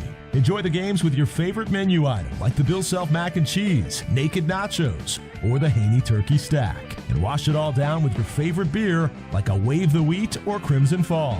23rd Street Brewery on the corner of Clinton Parkway and Cassold in Lawrence. Get your home back to pristine condition with Rainbow Restoration of Northeast Kansas. With the kids back in school, it's the perfect time for carpet cleaning. Our IICRC certified experts ensure your carpets and upholstery are free from germs and grime. Download the Neighborly app or call Rainbow Restoration at 785-371-2400 to easily connect with us and schedule your service today. Rainbow Restoration of Northeast Kansas, because it's not done until it's done right. Your home for the Jayhawks, Lions, and Firebirds is FM 1017 and 1320 KLWN. Depend on it. All right, welcome back to the stadium at Free State High School in the city showdown between Free State and Lawrence High. Our halftime score is 14-10 in favor of Lawrence High. Tonight at halftime, as our guest, we have Amy McInerney, principal for Free State High School. Amy, thank you for being with us tonight. Absolutely. Glad to be here, Greg. Any thoughts on the game so far? Well, I think both teams have played with a lot of heart, which you love to see in a rivalry. However, my Firebirds have a little bit of work to do. The score isn't exactly like I'd like it to be, but well-played game so far. Yeah, certainly tight as you hope in a game like this with two teams in a rivalry in town. You joined Free State in the school year of 2015-2016, correct? Correct. And you became principal the fall of 2022. That would make it your third year. Yes, this is my third year as being head principal. Okay, so you've been at Free State nearly a decade. Right. Go figure that, right? Yeah. That went fast. It's gone really, really fast, yes. So I guess that's enough time to ask this question. Free State, how has it changed in the time that you've been here? Well, I think that it's changed a lot, and one of those reasons, Craig, unfortunately has to do with COVID. Students were isolated during the pandemic, of course. The transition back to school was very difficult for many of them. So we see more students that are really struggling with their mental health, which affects attendance, it affects grades. They're less likely to participate in activities. And online learning, we know, was not ideal, which has led to gaps in knowledge and some missing skills. But we're fortunate that we have a mental health team that's helping us work through all of those things, counselors, social workers that meet regularly with students to offer support. And I guess you could say give them some tools for their toolboxes. This isn't unique to Free State or even Lawrence, the community, because we have to remember that teenagers, social media, the devices, a lot of that led to online bullying. It leads to distractions in the classroom. So I think as educators, we're facing a lot of challenges right now. There's a lot of great things that I know you're going to ask me about too, but there are some challenges. We do have tutoring after school to help students with learning gaps. We do have time during the day to give them help. And we also have interventionists where students can go during class periods to get the help that they receive and try to get some of those skills back that maybe they lost during the pandemic. It's a big challenge. Absolutely. Yeah. It's a big challenge every day. Okay, I'm going to digress a minute here. But you mentioned the online learning. Has there been any movement forward in online learning since everybody's returned to school? We still have some students that will do part-time at Free State and then possibly do online learning through the virtual school, our Lawrence Virtual School. They might come to us because they can participate in some of those activities like band or choir that couldn't really be offered virtually very well. Right. And then they might take their core subjects such as English and math through the virtual school. Okay. So that's Free State. So you've been, we were talking before the game, you've been an administrator for about 20, 25 years now. So right. Let's, for some of us that were in it a long time, what's happened in that couple of decades that you see as being different and positive in education? I think different and positive. Kids are they are resilient. They will bounce back from their challenges. I also think they're also very understanding of each other. They are very quick to have empathy for other students who are going through challenges. So that's something that I've really noticed over 25 years, as you said, is that students are just much more caring of each other. And maybe some of that had to do with some of the changes in the world over time, but we see great things as far as kids helping other kids. So a lot of empathy? Yes, definitely. That's outstanding. Usually we talk about football, of course, but let's talk about your student body. A little under 1,800 kids, I believe you said. Yes. Yeah. Yes, that's correct. So you've got extracurriculars like athletics, band, orchestra, choir, debate, journalism, Stuco, clubs. Am I leaving anything out? I think you've covered about most of the things that we have. We do have over 50 clubs at Free State. Wow. We have everything from a fishing club, a chess club, pickleball club, and then our newest club, which is yoga. And so there's literally something for everyone. And the cool thing about Free State is if we don't have that club and you want to start it, then you find a sponsor and you fill out a form, and for the most part you're going to be good to go, which is great. We have a lot of kids that take the initiative to do that. For example, like I mentioned, yoga just came about in the last couple of weeks. That's awesome. Percentage-wise, how many kids would you guess are involved in something extracurricular? I would say probably about 3/4 of our students. They might just belong to one club, but that's okay. It's great that they are part of something. So the benefits of that involvement, can you discuss those a little bit? Sure. I might tell you that every year in September we do have a really big club fair, and the upperclassmen do a great job of setting up booths of their clubs, and we have the underclassmen will go through and look at all the possibilities. We really encourage our teachers to try to encourage kids to be part of clubs or an activity, because we know if they find a place that they'll belong, they will have better attendance. They'll be at school because they want to be there. They want to be with that group that has similar interests to theirs, and their grades will be good too, as far as their overall mental health and well-being. So it's very important that they're involved in something. So they're making connections with other kids. Yes. They're making connections with club sponsors. And those kinds of things are what keep kids coming back to school. Yes. Yeah. Definitely so. And is an influence on GPA, on academic performance? Oh, I don't know if I have any data that could say that, but I think anecdotally you could definitely say that, because they're more engaged in their classes. They're just happier overall if they know, hey, at the end of the day, I get to go to the Frisbee Club and do this with my friends and my sponsor. Outstanding, outstanding. So we're, I don't know, are we on the downhill side of first semester? Yes, we are. We're past the quarter mark. Okay, so been a successful fall semester so far? Yes, what I wanted to talk about with you is that our kids have been super busy, and they take a lot of initiatives to enhance our Free State community. We've already had one blood drive by our pre-med club. We've got another one coming up. Stuco, of course, did a successful homecoming week, and it's getting ready for a mid-year art show. We've had band, choir, orchestra concerts. Debate hosted a huge tournament here last weekend with over 200 debates occurring.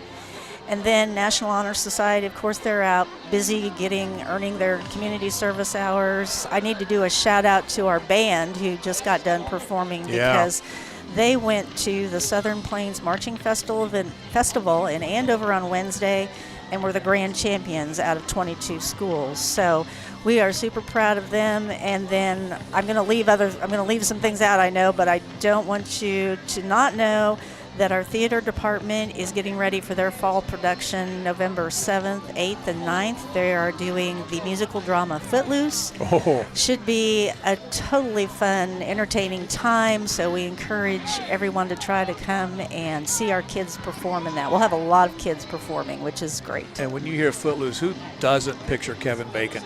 Oh, yeah. Dancing, right? Yeah. It should be a fun time. I hope that we get sellout crowds we've got it for 3 nights, so I'm hoping that can happen.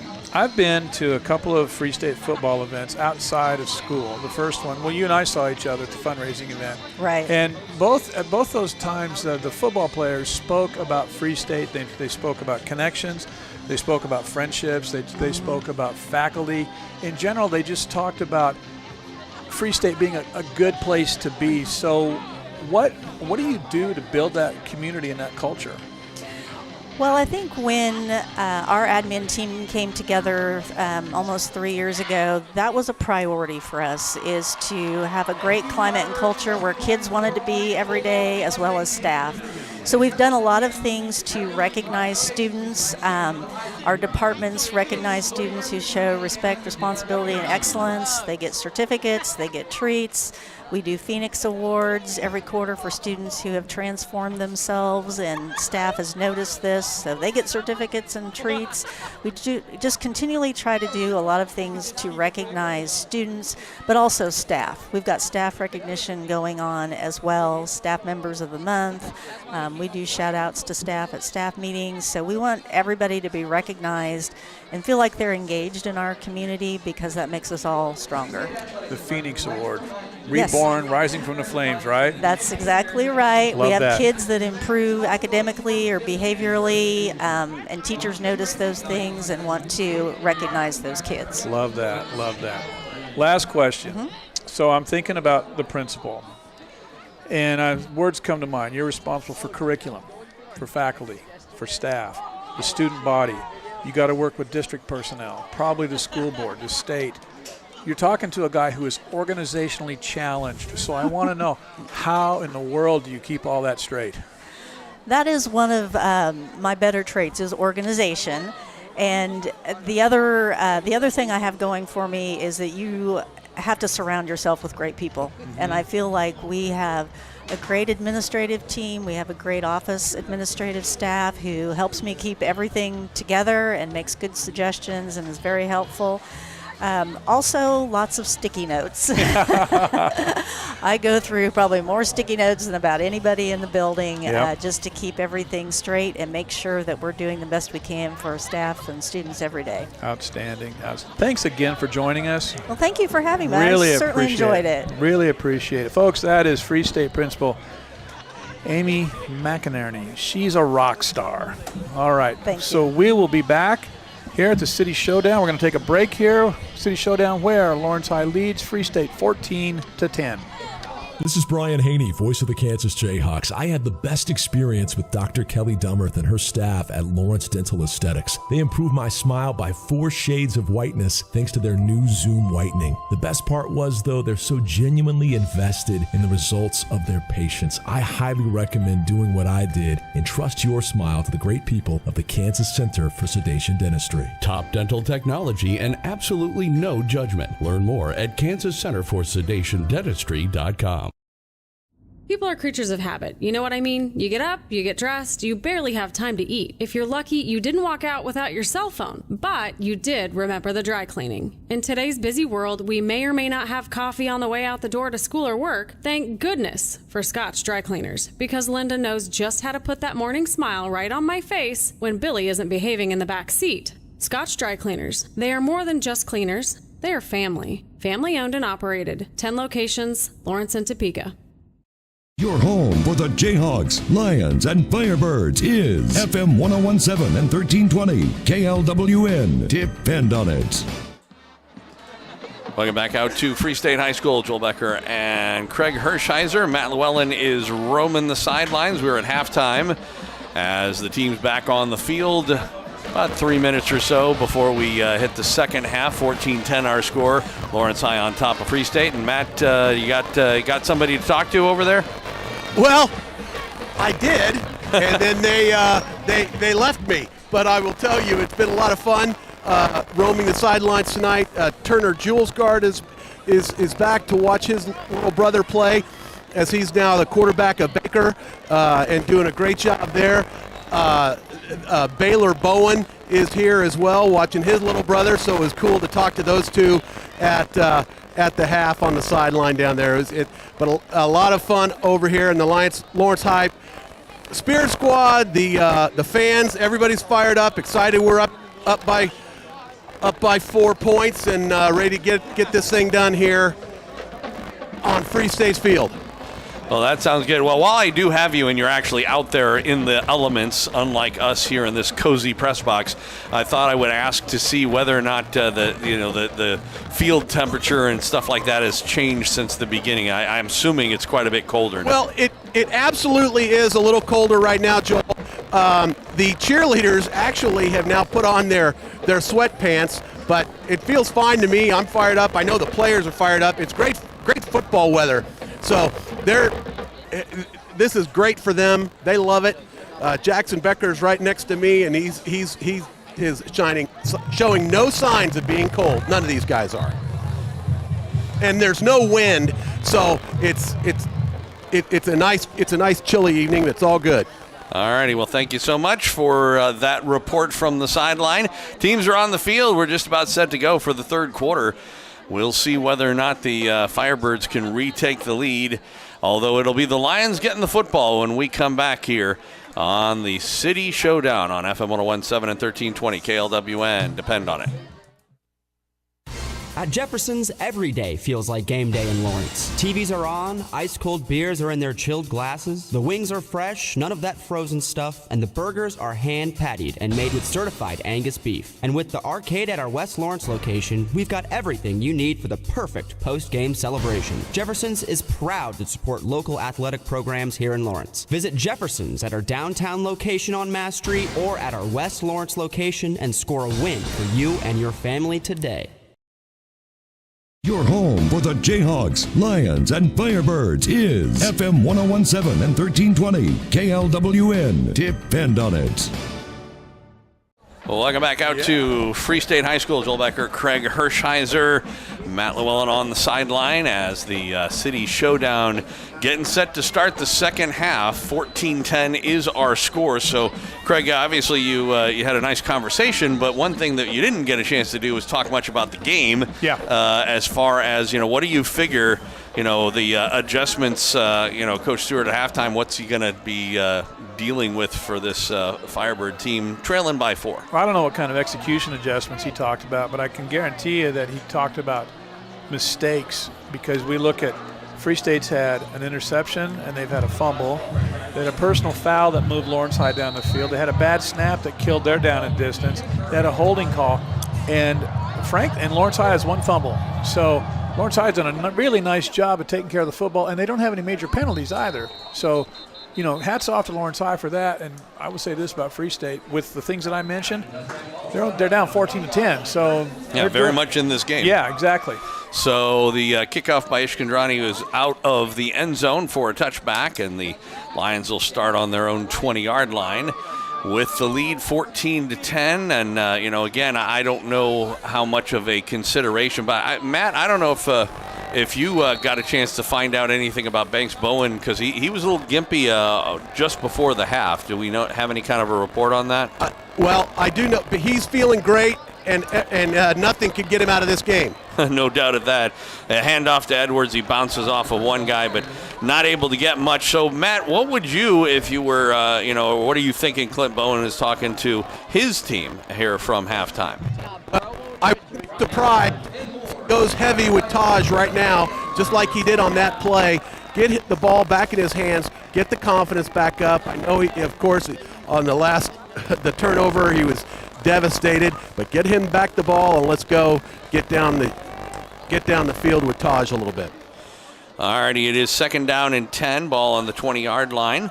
for Lawrence High, leading it 14-10 here in the City Showdown. From the shotgun formation, back to throw is Bowen. He's got tons of time. Throws on the near side. It is caught by Curry, pushed out of bounds as he gets up near the 45-yard line. Ethan Curry with a nice little out route. Yeah.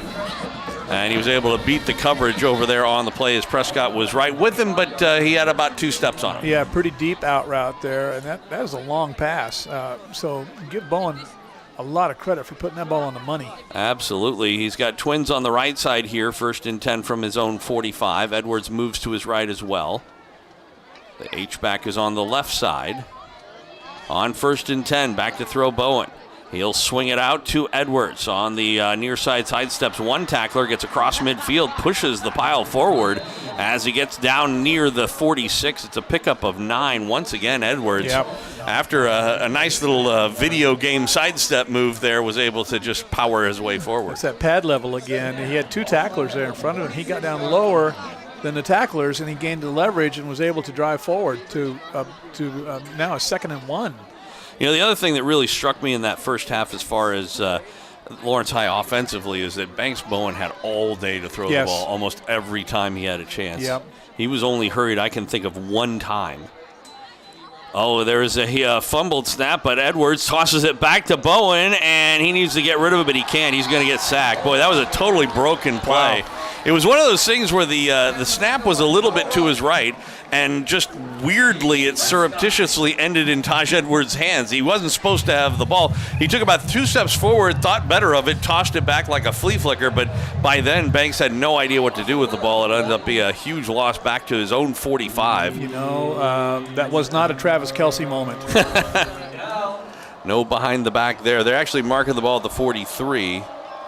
They need the 45 of the Firebirds, so let's call it 3rd and 12. Bowen back to throw this time, again with time. He will throw far side. It was incomplete. It was Ethan Curry, or Jalen Parks, who was the intended receiver on the far side, and he just, again, kind of spun around and started running before he had the ball. Yeah.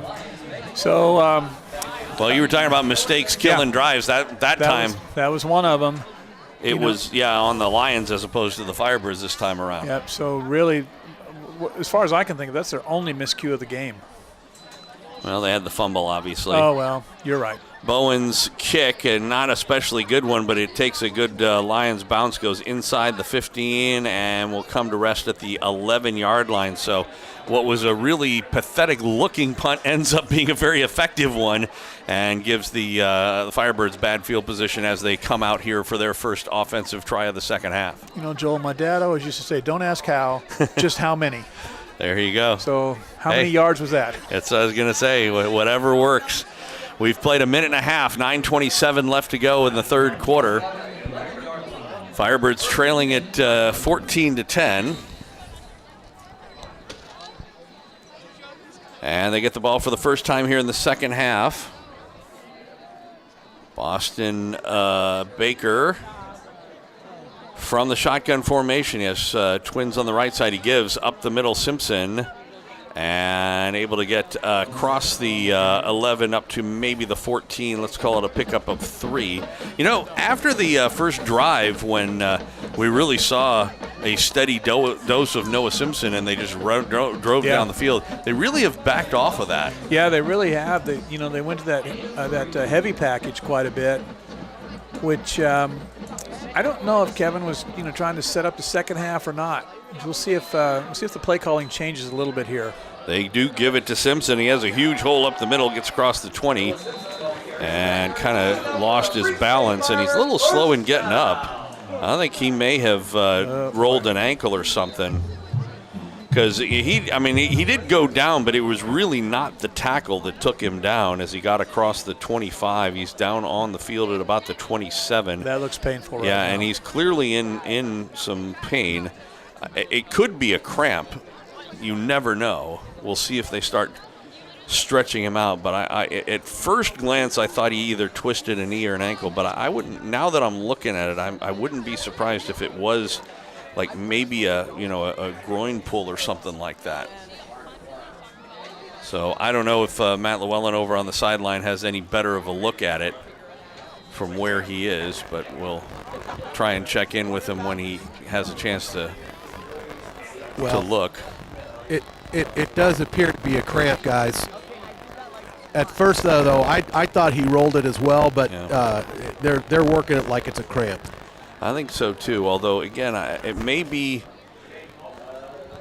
like a hamstring, or not like a calf cramp, but rather a hamstring or a groin cramp or something like that. The way he is, clearly in a lot of pain. He's being helped off the field right now. It's a little bit more than just your average cramp, I think. Yeah, okay.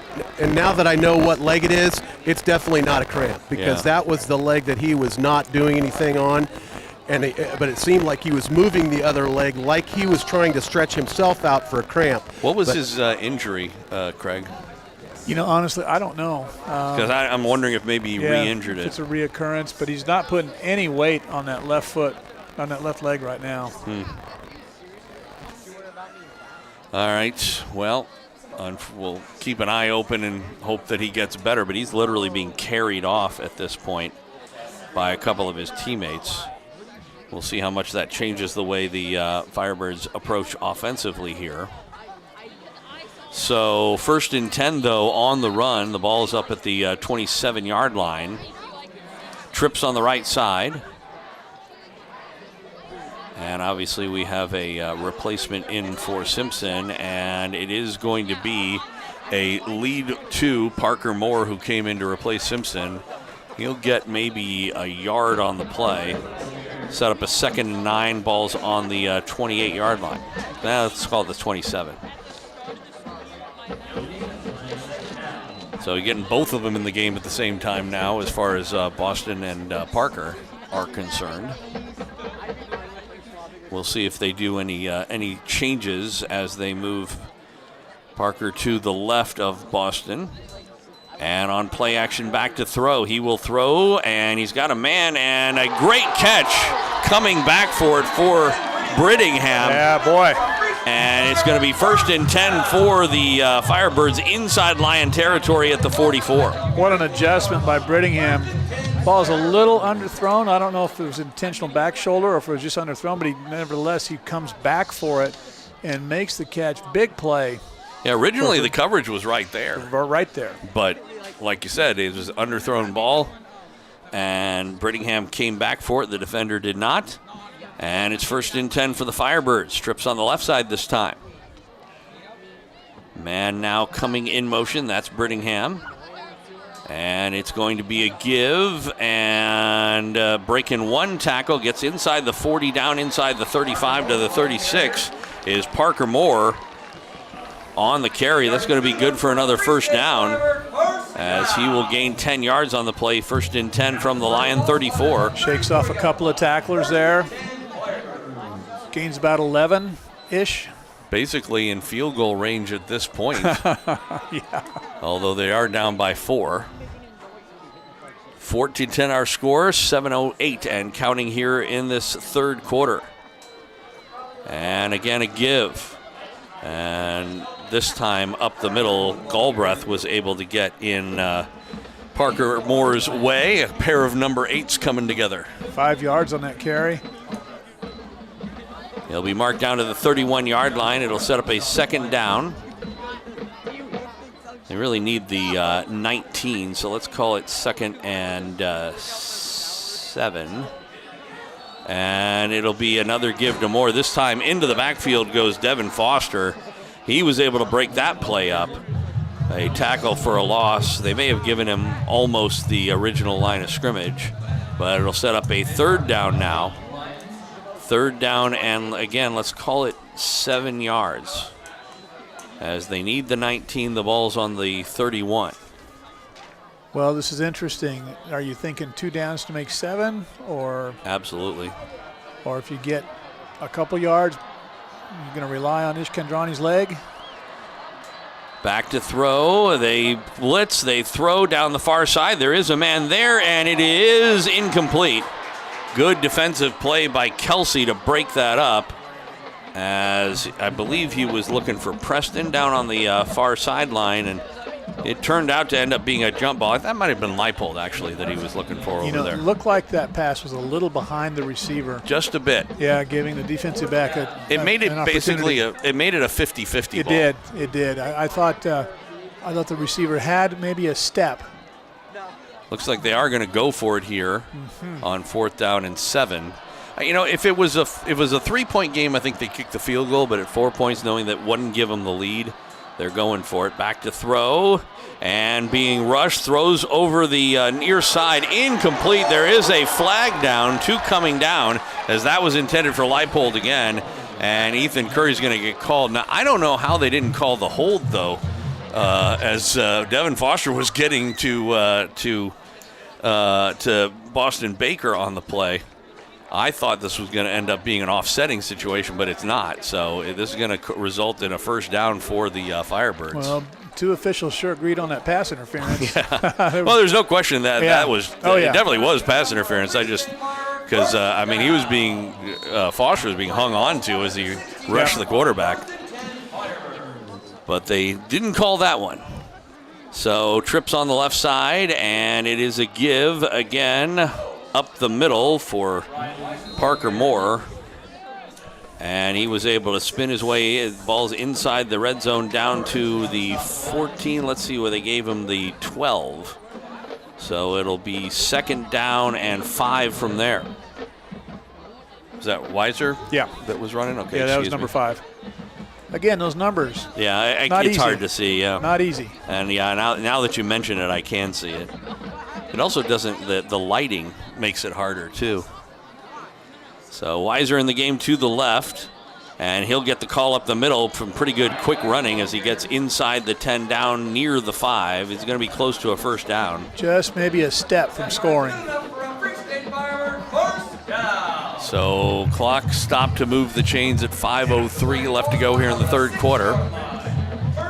Firebirds trying to retake the lead. They trail at 14-10. They led 7-0. They led 10-7. But are currently trailing 14-10. The ball, though, at 1st and goal on the 6-yard line. Now Parker is in there for the direct snap. Bit of a high snap, but he pulls it down, tries the left side. Lions close up after he does gain about a yard to the 5. It looks like they're going to give him the 4. It'll be 2nd down and goal from there. Defensive line for Lawrence High really did a nice job controlling the line of scrimmage there, making penetration into the backfield. Moore shakes off the contact. Could have been a tackle for loss, but he manages to plow ahead a little bit. So they're going to keep this same formation with Parker Moore for the direct snap. One man to his right. He's going to follow him on our right tackle. He gets inside the 5, down near the 1. He's going to be short of the goal line by maybe a yard and a half. Really closer to a yard, and it will be 3rd down and goal from there. Now, we kind of saw this with Lawrence High going this way earlier. Yeah. We'll see if their defense can step up, as Firebirds did, although then they ended up giving up the 4th down touchdown. Moore on the direct snap, trying to follow blockers into the end zone. Touchdown. Touchdown, Firebirds. Moore from 1 yard out.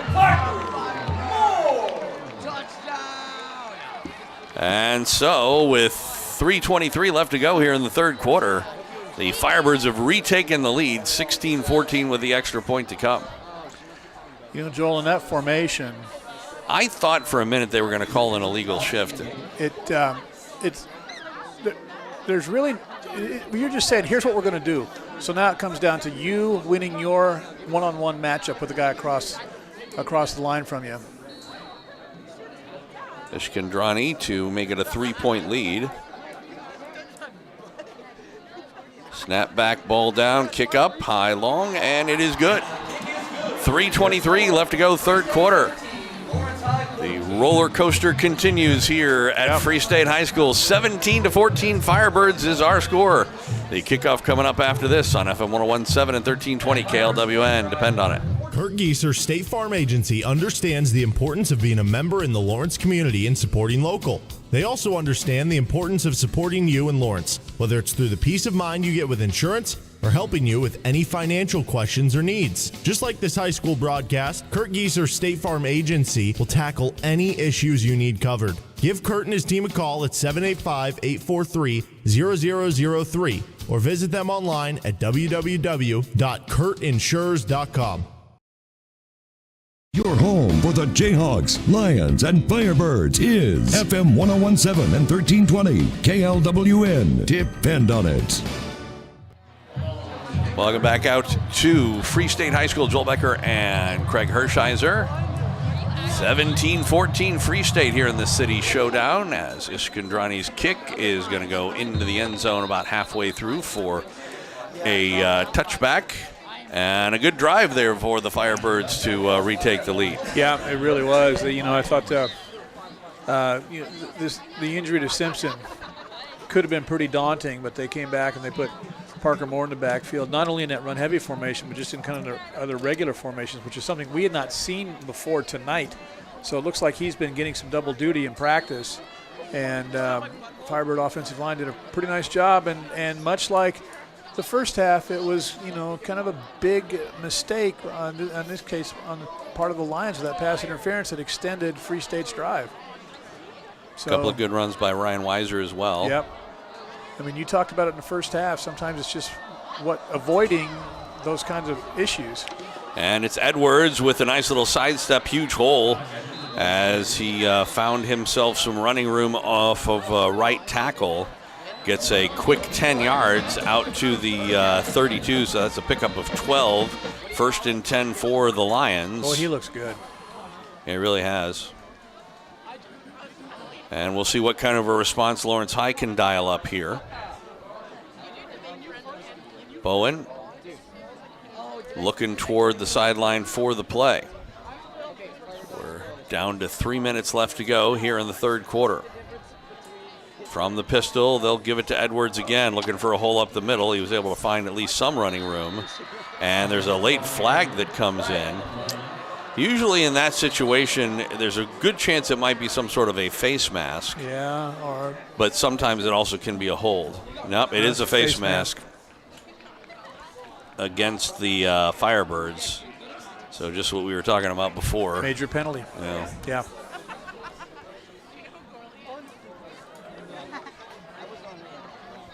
So 2:46 clock is stopped as they assess the penalty. That's going to send the ball up near midfield. It'll be about a couple yards shy. Well, we do have a minute here as they move the play up. Let's see if we can't check in with Matt Llewellyn, see what's on his mind right now. Well, the big thing is with Taj, he is absolutely hanging on to that ball. You guys saw it on that last play. He just was not letting anyone get to that ball. Back to throw Bowen with time. Throws near side. It is caught by Wingard, and he is up around the 45 of the Firebirds. It's a pickup of 7. It'll be second down and short for the Lions as they get into Free State territory. Is it my imagination, or did he look like he was almost ready to pitch it to his teammate behind him? He's been watching too much Travis Kelce. I guess.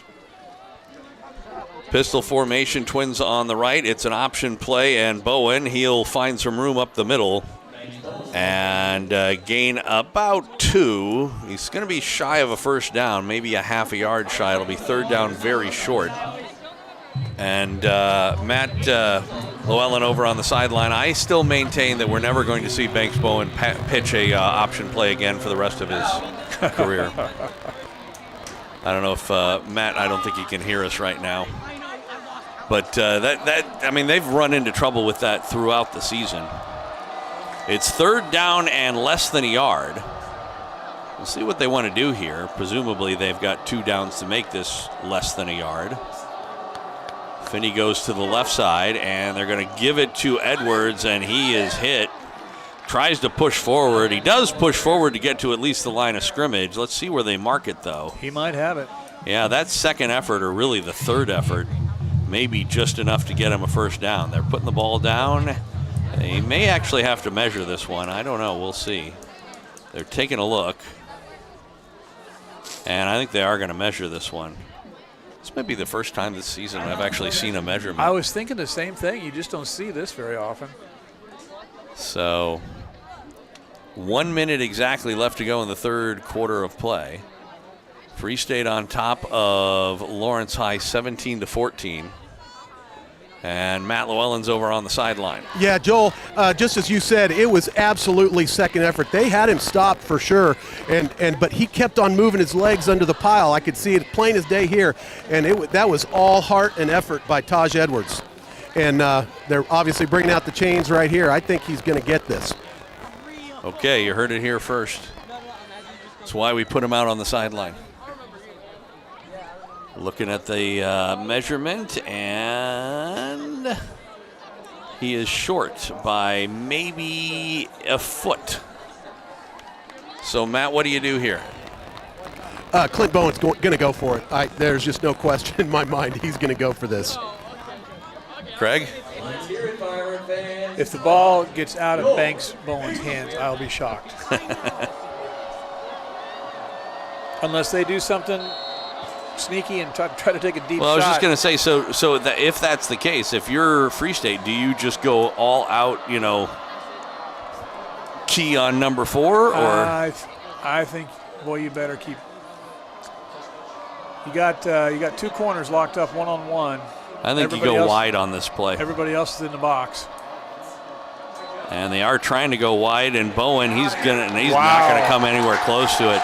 That's exactly what they did. They basically went jailbreak on Banks Bowen, and unfortunately, Matt, I think the Free State defense thought the same way as you did, and they dared them to do something different, and they didn't.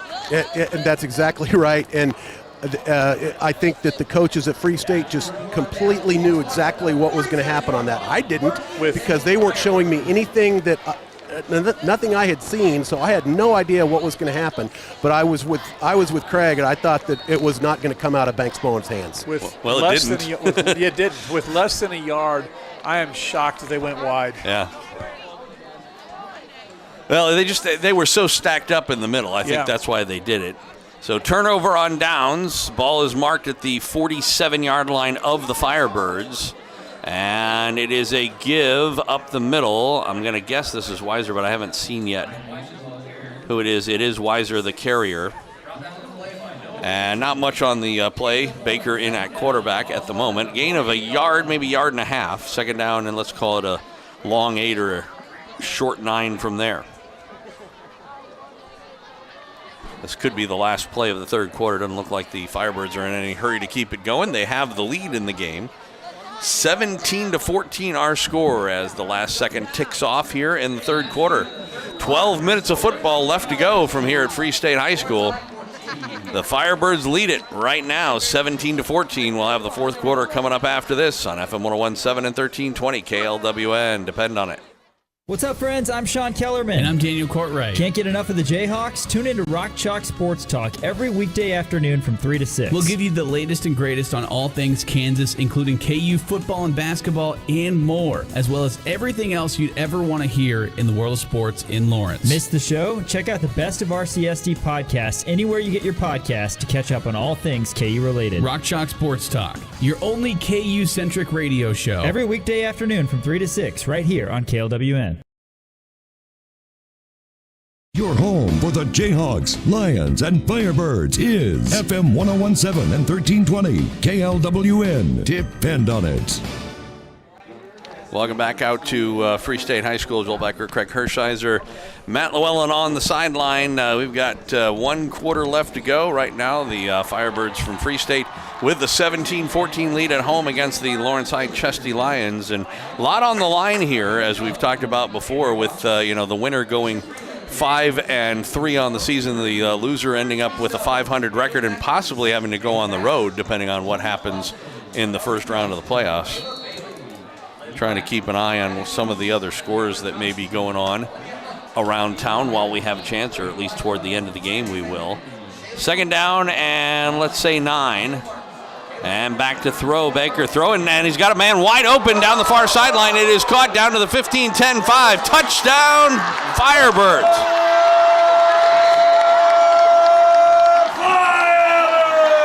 That was pretty much a blown coverage, as that was Braden Blanchard who made the catch. And again, he was absolutely wide open. I didn't see if I don't know. Maybe Matt could tell on the far sideline whether or not maybe the returner, or excuse me, the cover stumbled or something, or if it was just blown. Well, it was Adric Webb who was the cover man, and he just outran him, flat out outran him, got away from him, and Adric was not able to keep up. And at that point, it was all over.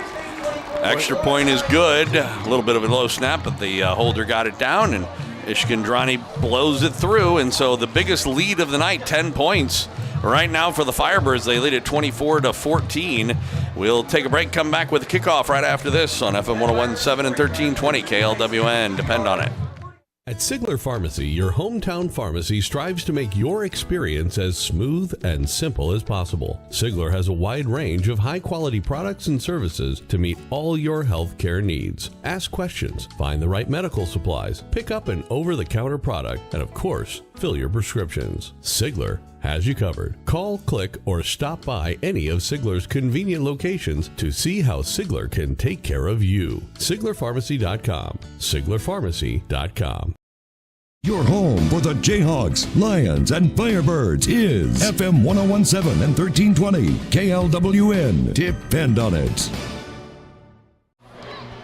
We are back live here at Free State High School. Joel Becker and Craig Hershiser, Matt Llewellyn on the sideline.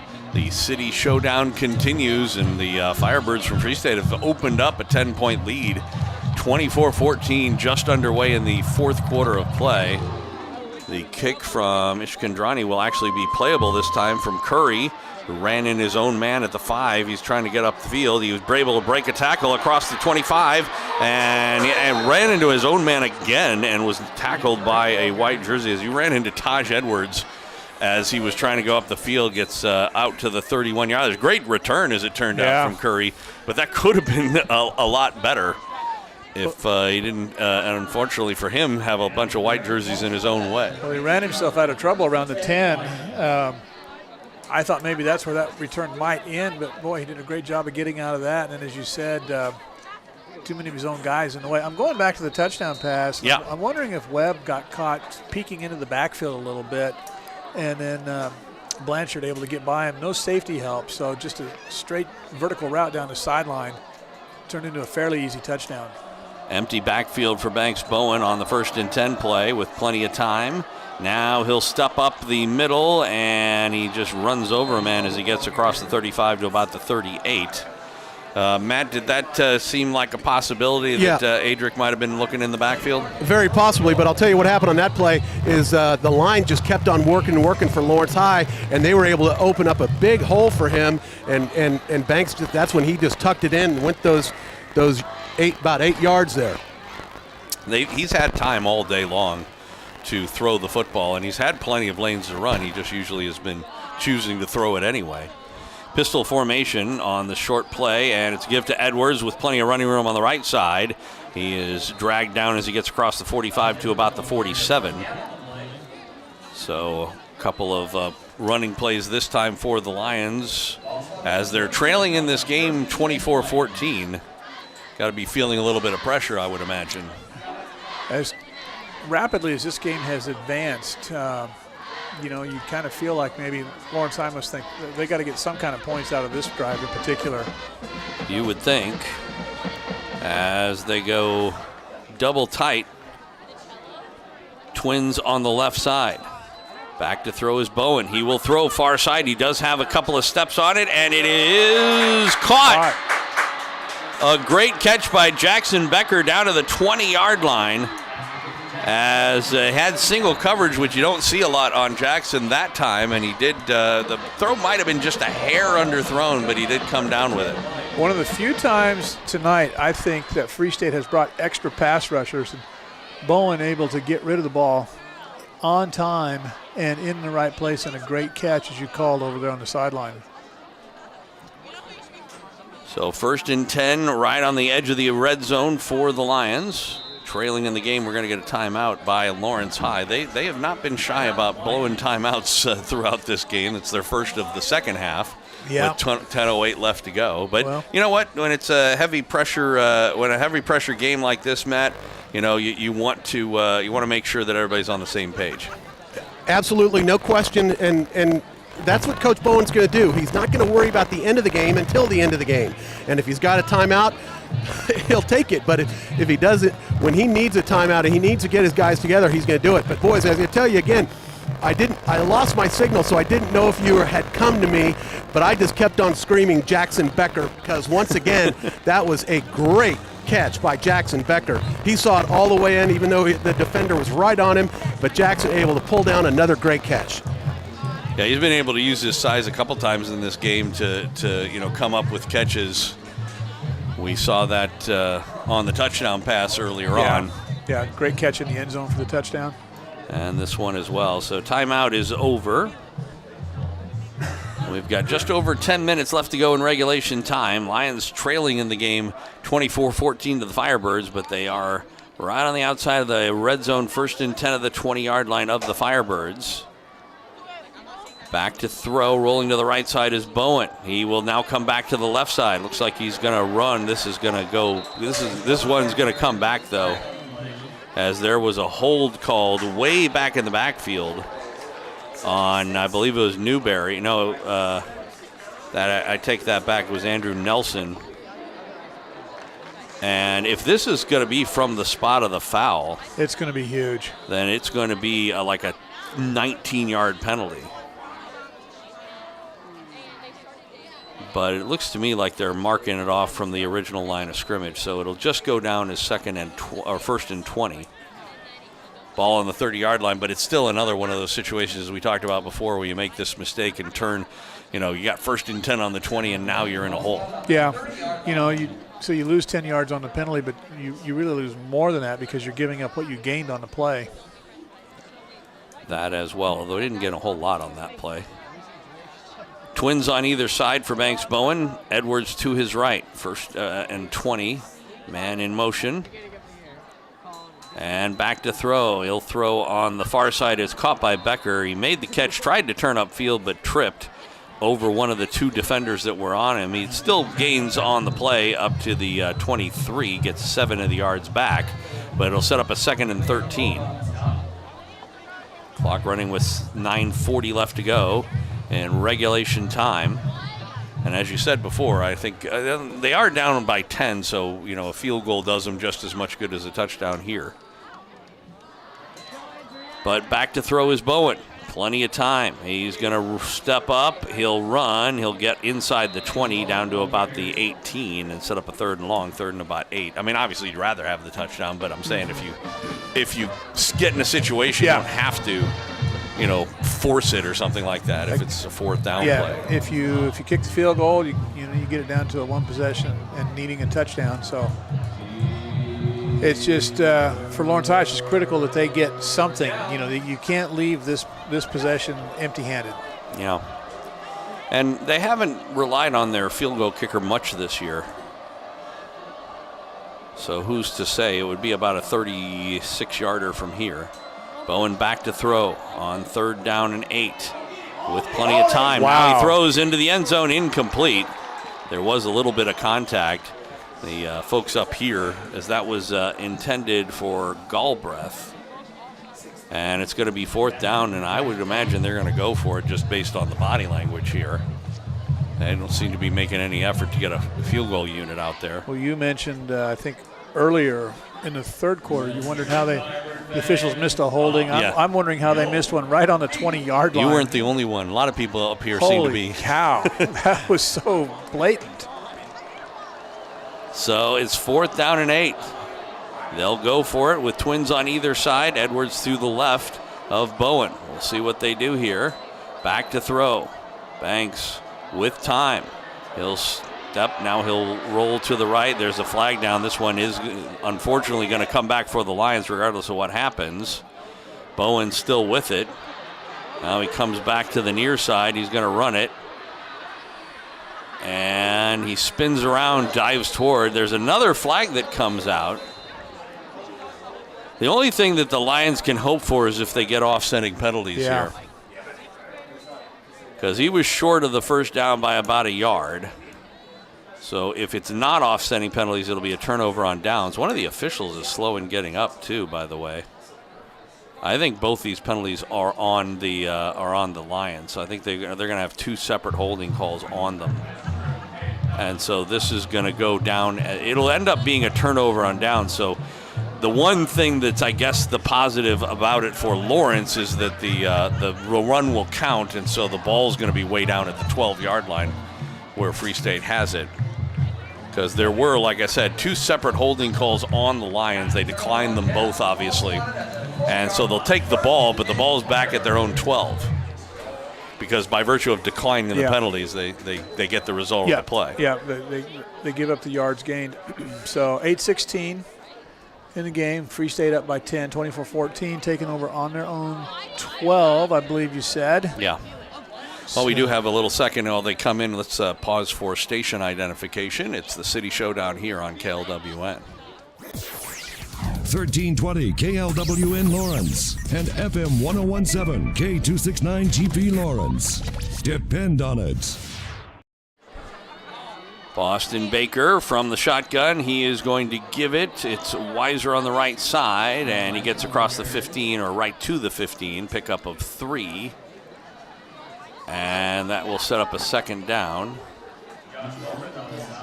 Boy, Joel, with Free State with the ball in a 2-possession lead, ball security is just paramount right now for Free State at this spot on the field. Absolutely.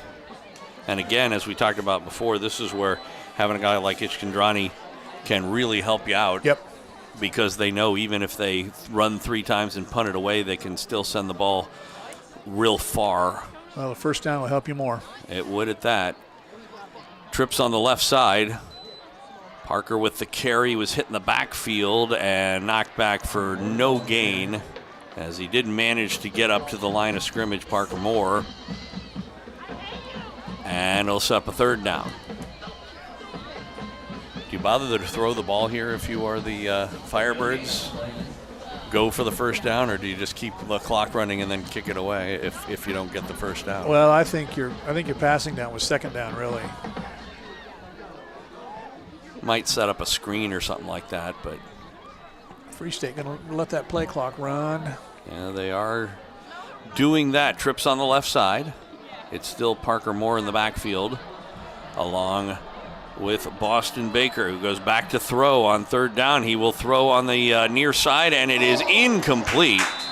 Almost intercepted. A good job by Ethan Curry to come over and kind of jump the route. Got good position on the receiver and was able to break that up. Yeah, long pass, that deep out. Again, it takes a lot of arm strength to throw the football that far diagonally downfield and across the field, and that ball might have hung in the air just a little bit. Looks a little gave wobbly. Ethan Curry time to get over there. Now, do you go after Ishkandrani here? No. With the ball, I mean, standing on his own 1 yard line. No, you're gonna get good. You will get good field position out of this. It's a low snap, and he does step into it. The left-footed kick will go out of bounds, and like you said, very good field position. Looks like it's going to be in Free State territory. About we'll the see. 49. Yeah, we'll see where they stop it. It looks like it may be the 48. Of course, when the snap bounced back to him, I thought, well, yeah, you do go after it. Well, that's what I was thinking, because we've had a couple of those snaps like that. Yeah. Matt Llewellyn over on the sideline. Were you thinking they might have rushed him a little harder than that? No, actually, I thought that they weren't going to rush him at all. I was with Craig. I thought that it was going to they were just going to have good protection, but I like what they did, and I like where they're at. All right, ball's on the 48-yard line of the Firebirds. 6:36 left to go regulation time. Lions trailing Free State 24-14, and we get whistles. There's going to be a false start on this one. So second time, as we talked about, it's only a 5-yard penalty, but it's not what you want to do if you're Lawrence High. Not to start the drive. Yeah. When you were in great field position, this actually pushes you on your own side of the 50-yard line. It'll be 1st and 15 after the penalty.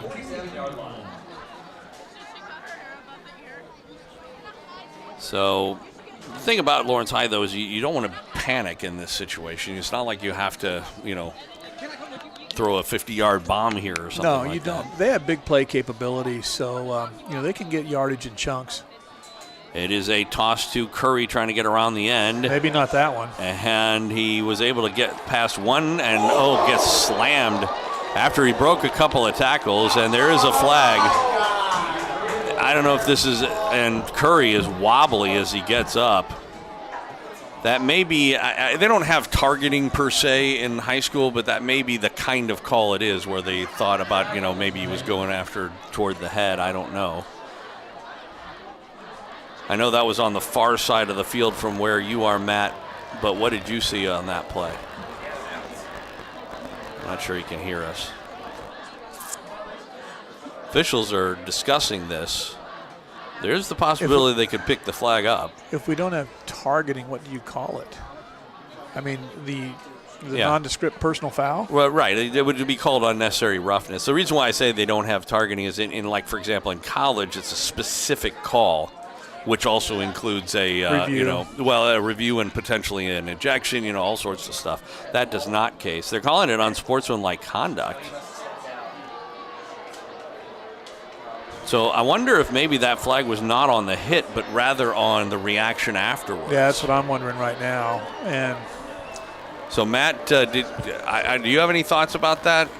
I mean, it was on the opposite side of where I was. We thought over here that for sure it was going to be a personal foul, but from our vantage point, we didn't know who was going to be on. But absolutely, it was an after the play was dead foul. Yeah, I think it was on the reaction after the hit, not on the hit itself. Yeah, and that is the kind of thing that, as a coach and as your coaching staff, you cannot find a way to explain that away. You got to keep yourself under control. You made the big play, got a tackle on the sideline.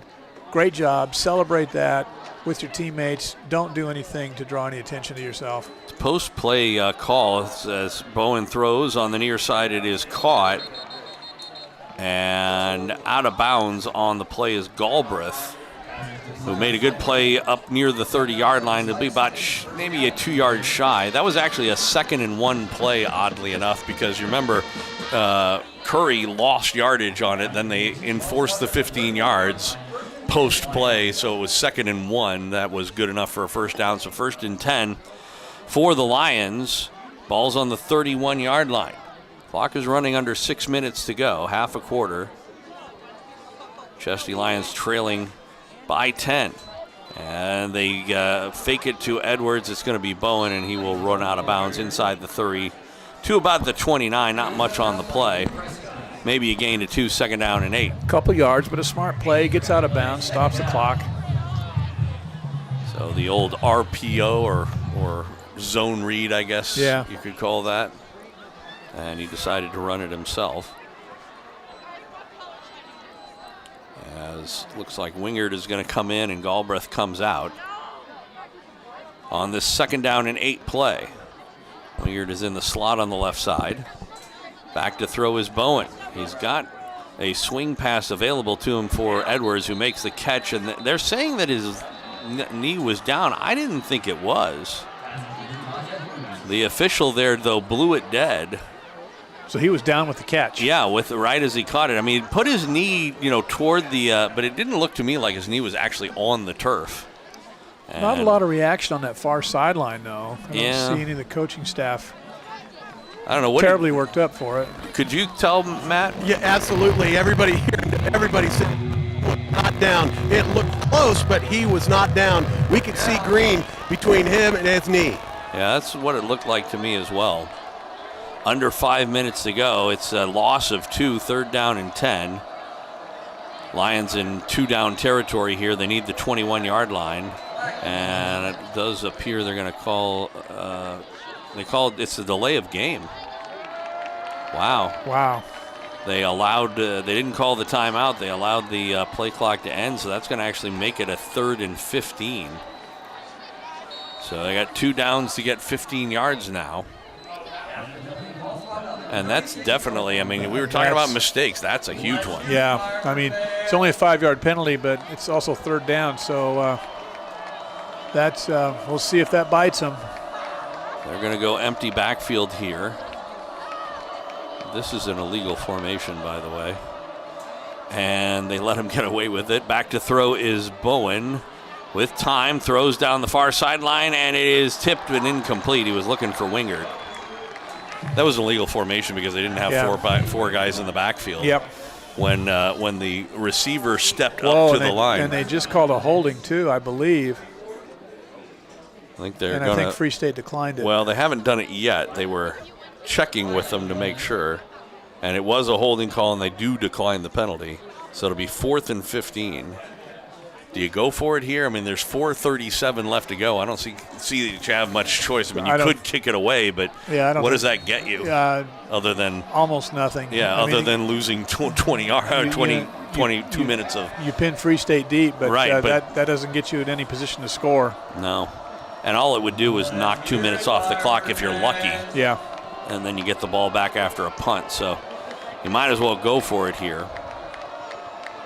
They've got Twins on the right, one man on the left, and they are going to, I think, call a timeout. It's Free State that calls the timeout. Yeah. And Matt Llewellyn over on the sideline, you and I have been doing Lawrence High games all year long, and this is the 8th game of the year. I feel like they have shown more confusion in this game than they have in past games, that one of the things that's getting in their way is not really knowing what they're going to do. Well, it's a lot different perspective down here, Joel. It actually seems very calm and controlled, and it seems like when they do call a timeout, when Lawrence High calls a timeout, it's for a specific reason. It's something new, not because of anything that their guys are doing or are confused. However, on that last play, the delay of game, I would actually say that might be on the coaches, because the coaches were talking to Banks when that delay was called. Yeah. All right, so 4th down and 15. Once again, the fact that delay was called is why it's 4th and 15 and not 4th and 10. Makes it a much tougher pickup here. 4:37 to go. So I think you don't go with an aggressive pass rush. It looks like Free State has 3 down. Here comes the 4th. Yep, back to throw Bowen. He rolls to his right side, throws near side. It's caught, and it'll be very close, but I think short of a first down. We'll see where they put it down. It was Jalen Parks who made the catch. He needed the 21, and I think he's only going to get the 22. And so this one should turn over on downs. Well, I wonder if he was really aware of just how close he was to the first down marker. Boy, they're going to change. Wow, it looks like they're changing the spot. Moving the football around. Well, the officials are discussing it. Now they put the ball down on the 21-yard line. That should be good enough for a first down. What do you think, Matt? Well, so they've moved it twice now. And if you could hear Coach Wedd screaming, you can't move the ball, you can't move the ball. And I don't know if you heard that one, but Coach Wedd is over here on the sideline pretty fired up, because I didn't think they had it, but now obviously they're going to measure it. Yeah, and he still may be short, because the ball, they needed the 21. The very end of the football is right at the 21. But I'm not so sure it's enough. We shall see. They stretch out the chains, and short. Oh my, it must be an inch. It's short by a couple of inches. An inch, 1 inch. So even with the moving of the football on the mark, it is not enough for a first down, and the Firebirds take over with 4:29 left to go in regulation time. You really got to wonder, Matt, whether or not Jalen had any idea just how close he was to that he really needed to get just a little bit more. I definitely wonder about that, but he was working hard to get it across that first down marker, and they are, And Clint is obviously arguing his case right now to the referee, and the referee is not listening to it. Well, what's he going to do? I mean, I don't think they're going to move it again. Well, I guess the refs could say, well, we already moved it once, forward once for you. So we'll see what happens here as they're going to go to the direct snap to Parker Moore.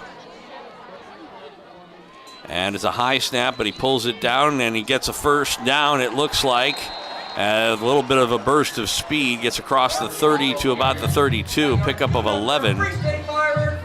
And it'll be 1st and 10. You know, again, with this formation, I really just think that Coach Stewart is saying, here's what we're going to do, and our one-on-one matchups, you're going to get us sometime, but we're just counting on the fact that we'll get you more than that. Yeah, well, I mean, in this situation, you got, 3 or even 4 downs to get 10 yards. Yep. So at this point, if you're Lawrence High, you got to be thinking we need to see if we can't separate somebody from a football. Yeah, well, the snap is critical, and then after that, ball security. There have been some high snaps. This Yep. is a good one. And Moore was able to get around left tackle. He's hitting knockdown as he got to about the 34, maybe 1 yard on the gain. I believe that was Galbraith on the tackle. And it'll be 2nd down, and let's call it 8 from the 34. Clock is running, 3:35 left to go, regulation time. I think Parker Moore just came out, so we'll see what they do. Baker did not come in. Still Moore is still in there. No, I take that back. It looks like it's going to be Finn Moore. And we get whistles. So Finn Moore had come in, and they call a false start on Free State. That's going to send it back to the 29-yard line. So Finn Moore has played the last 2 games quite a bit. He's been, getting ready, throughout, and so to come in and run the offense is not a new thing for him. However, he's a little cold at this point. And there's a different cadence, and the snap count can sound a little bit differently, and that might turn into what we just saw, a false start. So 2nd down and let's say 13.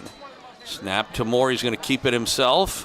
He was able to get up to the 30 and maybe across the 30 to the 32, and it looks like Lawrence High is going to take one of its remaining couple timeouts, stopping the clock with 2:40 left to go and setting up a 3rd down and long here. And again, we were talking about this. What do you do now if you are the Firebirds? Do you want to throw here on 3rd down? Before you answer that, I think Matt wants to tell us something. Well, I did. On the 1st down spot, the thing that the coaches were arguing about is if it's close, you don't move the ball. And they did move the ball. They moved the ball all the way to this the hash mark, and you shouldn't do that. You should spot the ball, leave it right there wherever the referee calls it. He's saying when they did the measurement. When they did the measurement, they should have left it right there, but they didn't. They moved it to the hash mark, and that's when they messed up the spot. Right. Because originally they did put it. It looked like it was a lot closer to the 31 originally. Then they moved it to the hash mark to the 32, and then they moved it back to the 31 once people started complaining about where they spot it at the hash mark. So and it was all about bringing it to the hash mark that was the problem. And it was a matter of an inch. All right, so here's the thing. It's Finn Moore. Do you throw the ball? Do you run it? It's 3rd down and 9. What I would really do, 10. Run the football. Yeah, I think you do too. You run the football. And then kick it away if you have punt. to. Yeah. Lawrence High's got to score twice. And hope that Finn can actually get a 1st down here if possible. A high snap, and it is a give. Oh boy, attempted a hurdle by Preston there. But he is going to be shy of a 1st down. Got up to the 37. They need to get the 42, and it'll be 4th down and 5. A lot of traffic for that hurdle. Yeah. Pretty fearless over there. Yeah. Lawrence High is content to let the ball click, the time click down. As I imagine Free State's just going to let it go down to a 2nd and call timeout here. It would be their 2nd timeout. Play clock's at 5. Boy, they reset the play clock to 25, and they're allowing this to. That was weird. I think that was a mistake. The play clock was down at about 4, and now it's running down some more. Is this an official's timeout? Yeah. Well, I think Free State did call timeout, although the officials are having a discussion about this. But I think officially that was a timeout because I don't think it was the play clock was supposed to reset. I think they were anticipating the timeout being called by Free State. And then Free State's like, well, if we got another 25 seconds, let's go ahead and let that tick off too. Run that down. So the game clock says 1:54. I don't know if they're going to make them reset it. They probably should. There should be roughly 1:59 or 1:58. That would have been taking it down to 1 second and calling timeout. And that is indeed what they're doing. They're resetting the clock to 1:58. And so it looks like when all was said and done, the officials got this right. And then they're now going to punt this ball away.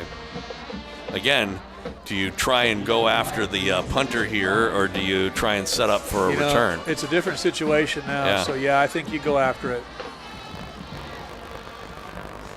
So they are sending a receiver back. It's Curry. And he'll be standing about, he's going all the way back to his own 20-yard line. I guess he really respects the left leg of Yusuf Ishkandrani. He is standing at his own 23. The officials are still having a conference out there.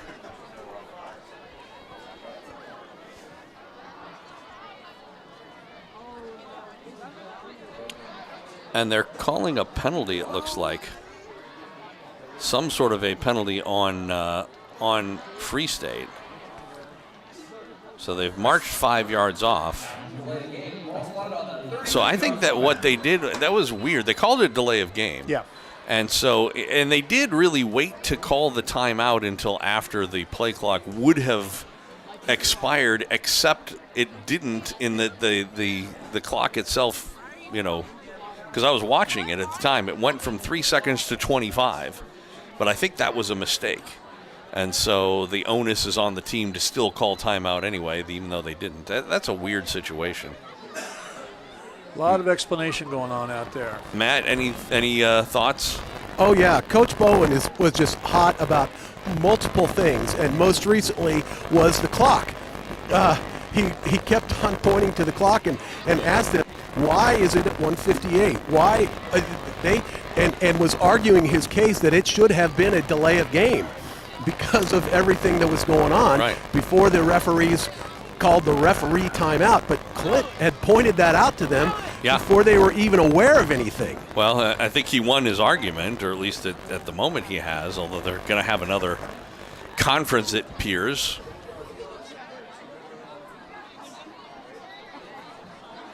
So that's always a weird thing when when officials or when something like a clock operator or somebody makes a when things don't go the way they're supposed to go.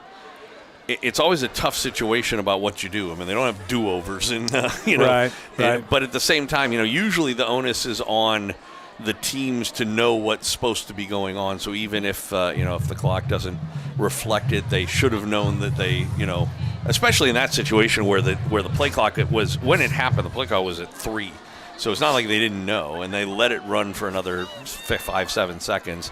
Tried to call timeout, but what the officials eventually decided was that when the play clock expired, that was when the clock should have stopped. So they put it back to 1:58. And called the delay of game. But I don't honestly know how fair that really is, because it's like you're penalizing the team for something that really wasn't under their control. Well, we continue to discuss things out on the field. 2 officials are over there with Coach Bowen. These officials don't get a bonus if they, No, they don't get overtime. Now we're coming back.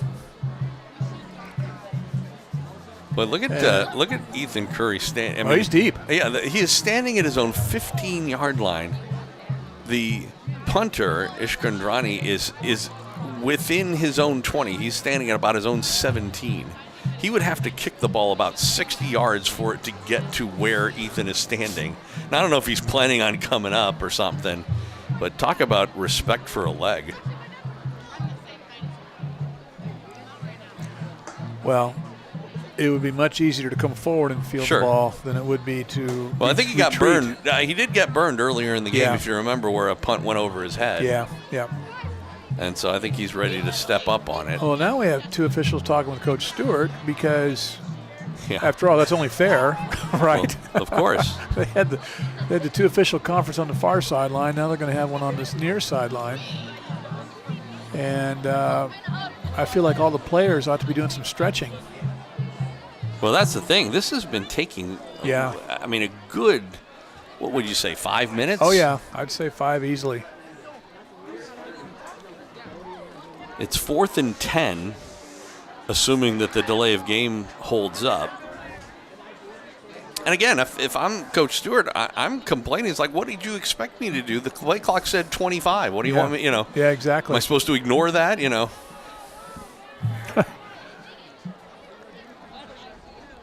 Well, it's a tough situation. You got me, Joel. I had that happen when I was umpire in chief, supervising umpires, and an umpire didn't make. He made the call on a drop third strike, even though it was a drop third strike. He calls the batter out, but he's not really out. Yeah. And so then, so the batter's like not sure what he's supposed to do. He starts running to first, and the catcher wings it into right field, and then everybody's upset because no matter what you do, you're going to be wrong according to half the people.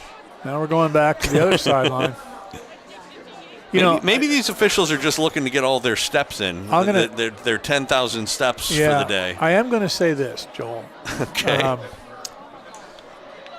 All due respect to anybody who comes out and officiates a high school football or basketball or any kind of volleyball, any kind of game, because they are scrutinized. Oh yeah, mercilessly. Yes. And in a lot of cases, they're scrutinized mercilessly by people who do not know all the rules as well. Because, I mean, I'm not talking about the coaches. I'm talking about the people up in the stands who have a tendency to give their opinion. So, Matt, you got any further thoughts on any of this? Well, I lost your signal for a while, but I will tell you what, Coach Bowen is not a happy camper, as you can probably tell from up there. He's insisting that he called a timeout with 2:20, and he's just furious. He's furious at this crew.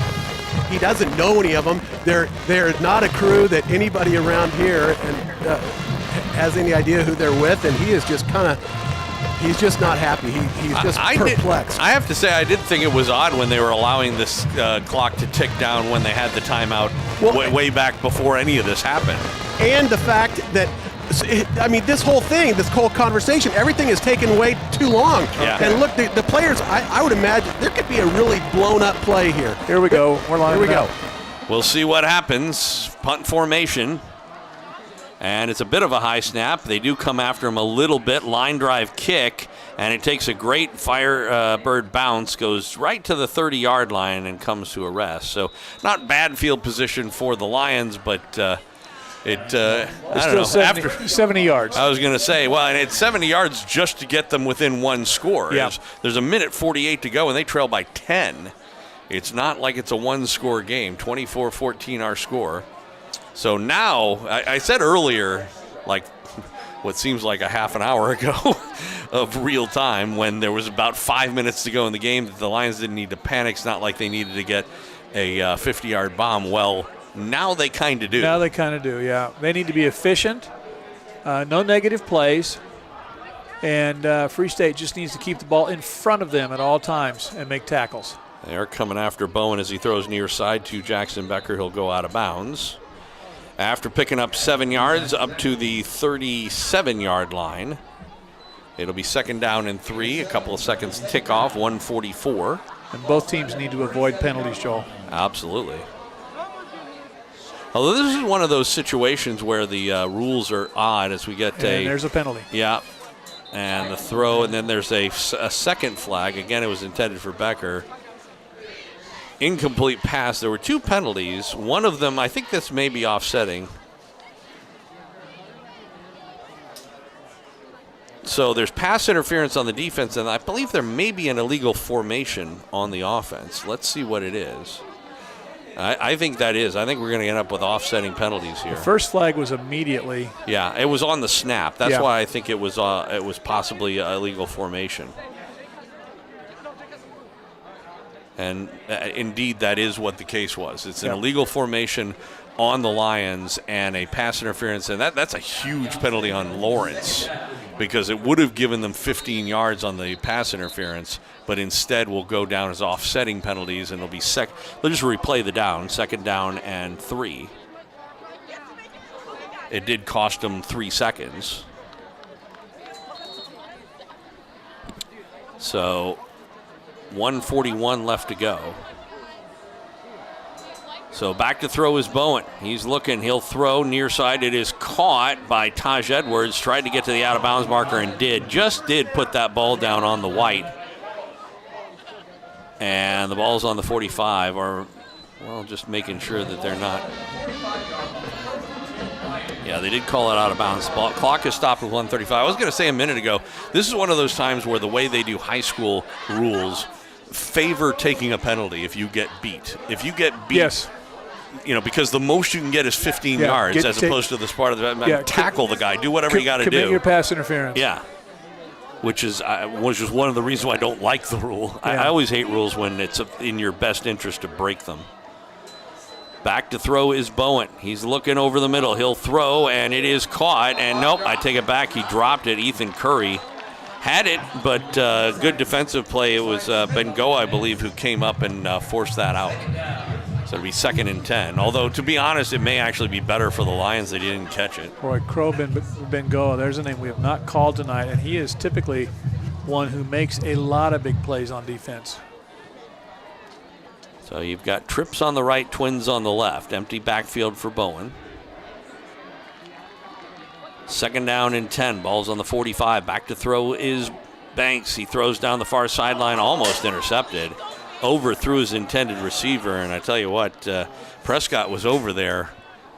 Couldn't quite jump enough to get it, I guess. Well, I'll tell you what, though, I didn't see who was on coverage, but the receiver and the cover man were locked up. That was tight coverage.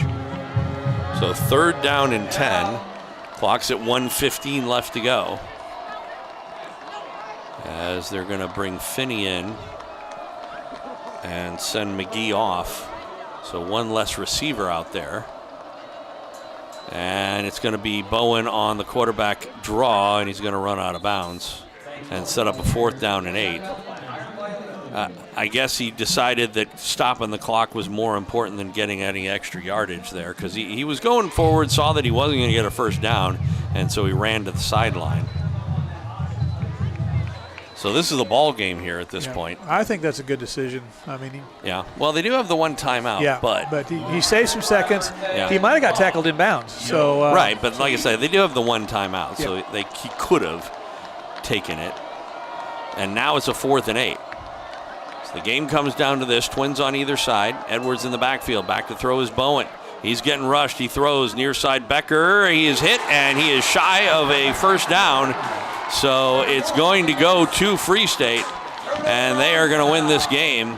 He's about 4 yards shy of the 1st down. So for a 2nd straight time, the Lions turned it over on downs. Parker Moore on that tackle. You have called his name a lot tonight. Yeah. And he's been mostly on offense. Mostly on offense, but he's been instrumental all night, and he makes that. Again, I said earlier, keep the ball in front, come up and make your tackle, and that's exactly what happened. And Parker Moore makes that tackle and turns the ball back over to Free State. So Matt Llewellyn, Free State need only go into victory formation here. A tough loss for the Lions. They're going to drop to 500 at 4-4, and we'll have to see what happens to them as far as seeding is concerned. Yeah, disappointing, obviously, for the Lions when they thought they had so many opportunities. Exactly what Free State does. They go to a knee, and that's going to be the game. Well, yeah, they'll have to do it one more time. Yeah, one more time. Unless the Lions decide to use their last timeout, but I don't know why they would do that. No reason to.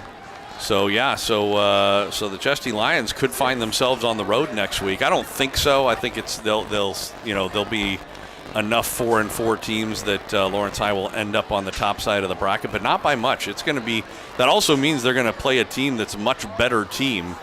If they're the 7 or 8 seed, they're going to be playing a team that's a 9 or 10, which is not bad as a second kneel down, and that's going to be the last play of the game. Yeah, well, just like it does all the time, it's all about mistakes, and unfortunately the Lions came up on the short end of the mistakes tonight. All right, well, the clock is ticking down. 3 seconds left. And the City Showdown goes to the Free State Firebirds, a 10-point win. So they help themselves out in a couple of ways. Not only do they win the game, but they get a pretty good point differential in this one, 24-14, Yep. which should help them in the seeding. Yep, exactly. And I don't study the seedings that closely. Yeah. But I take your point completely. And so, a 10-point win should help them when it comes time for the brackets to be announced tomorrow. I'll try and take a look at some of the scores from around. We're going to take a break. Matt, try and, you're still able to come out. You're not stuck to the sideline anymore. So if there's anybody that you can find to talk to before we wrap things up, we'll certainly try and go to you as we can. Final score, 24-14. Firebirds beat the Lions. We'll take a break, come back with postgame right after this on FM 101.7 and 1320 KLWN. Depend on it. And just like that, it all comes down to this. 4th and goal. Matt, take yourself inside the huddle. What play are you calling? I'm saying, let's go to 23rd Street Brewery. Right now? Yeah. It's the biggest play of the game. No better time than that. There's no better spot to watch football than 23rd Street Brewery. We've got the Lions, the Firebirds, of course the Jayhawks, and all the NFL action. Well, we better get out of here fast to catch the ending of the game. Dibs on the Haney turkey stack. That's the 23rd Street Brewery, corner of Clinton Parkway and Castle. Get your home back to pristine condition with Rainbow Restoration of Northeast Kansas. With the kids back in school, it's the perfect time for carpet cleaning. Our IICRC certified experts ensure your carpets and upholstery are free from germs and grime. Download the Neighborly app or call Rainbow Restoration at 785-371-2400 to easily connect with us and schedule your service today. Rainbow Restoration of Northeast Kansas, because it's not done until it's done right. Whether you struggle with dental anxiety or are interested in learning more about the benefits of sedation dentistry, the team at the Kansas Center for Sedation Dentistry is here to help. I'm Jamie. I was very anxious about the dentist. I hadn't been in a very long time. I went to Kansas Center for Sedation Dentistry and saw Dr. Welding. And from the moment I walked in, it was just a calm. They made me feel super comfortable. I had a great experience and I won't go anywhere else. The Kansas Center for Sedation Dentistry. Kind, caring, and understanding when you need it most. At Jefferson's, every day feels like game day in Lawrence. TVs are on, ice-cold beers are in their chilled glasses, the wings are fresh, none of that frozen stuff, and the burgers are hand-pattied and made with certified Angus beef. And with the arcade at our West Lawrence location, we've got everything you need for the perfect post-game celebration. Jefferson's is proud to support local athletic programs here in Lawrence. Visit Jefferson's at our downtown location on Mass Street or at our West Lawrence location and score a win for you and your family today. Your home for the Jayhawks, Lions, and Firebirds is FM 101.7 and 1320 KLWN. Depend on it. Welcome back out to Free State High School. Joel Becker and Craig Hershiser, Matt Llewellyn over on the field as the Firebirds from Free State take the City Showdown this year.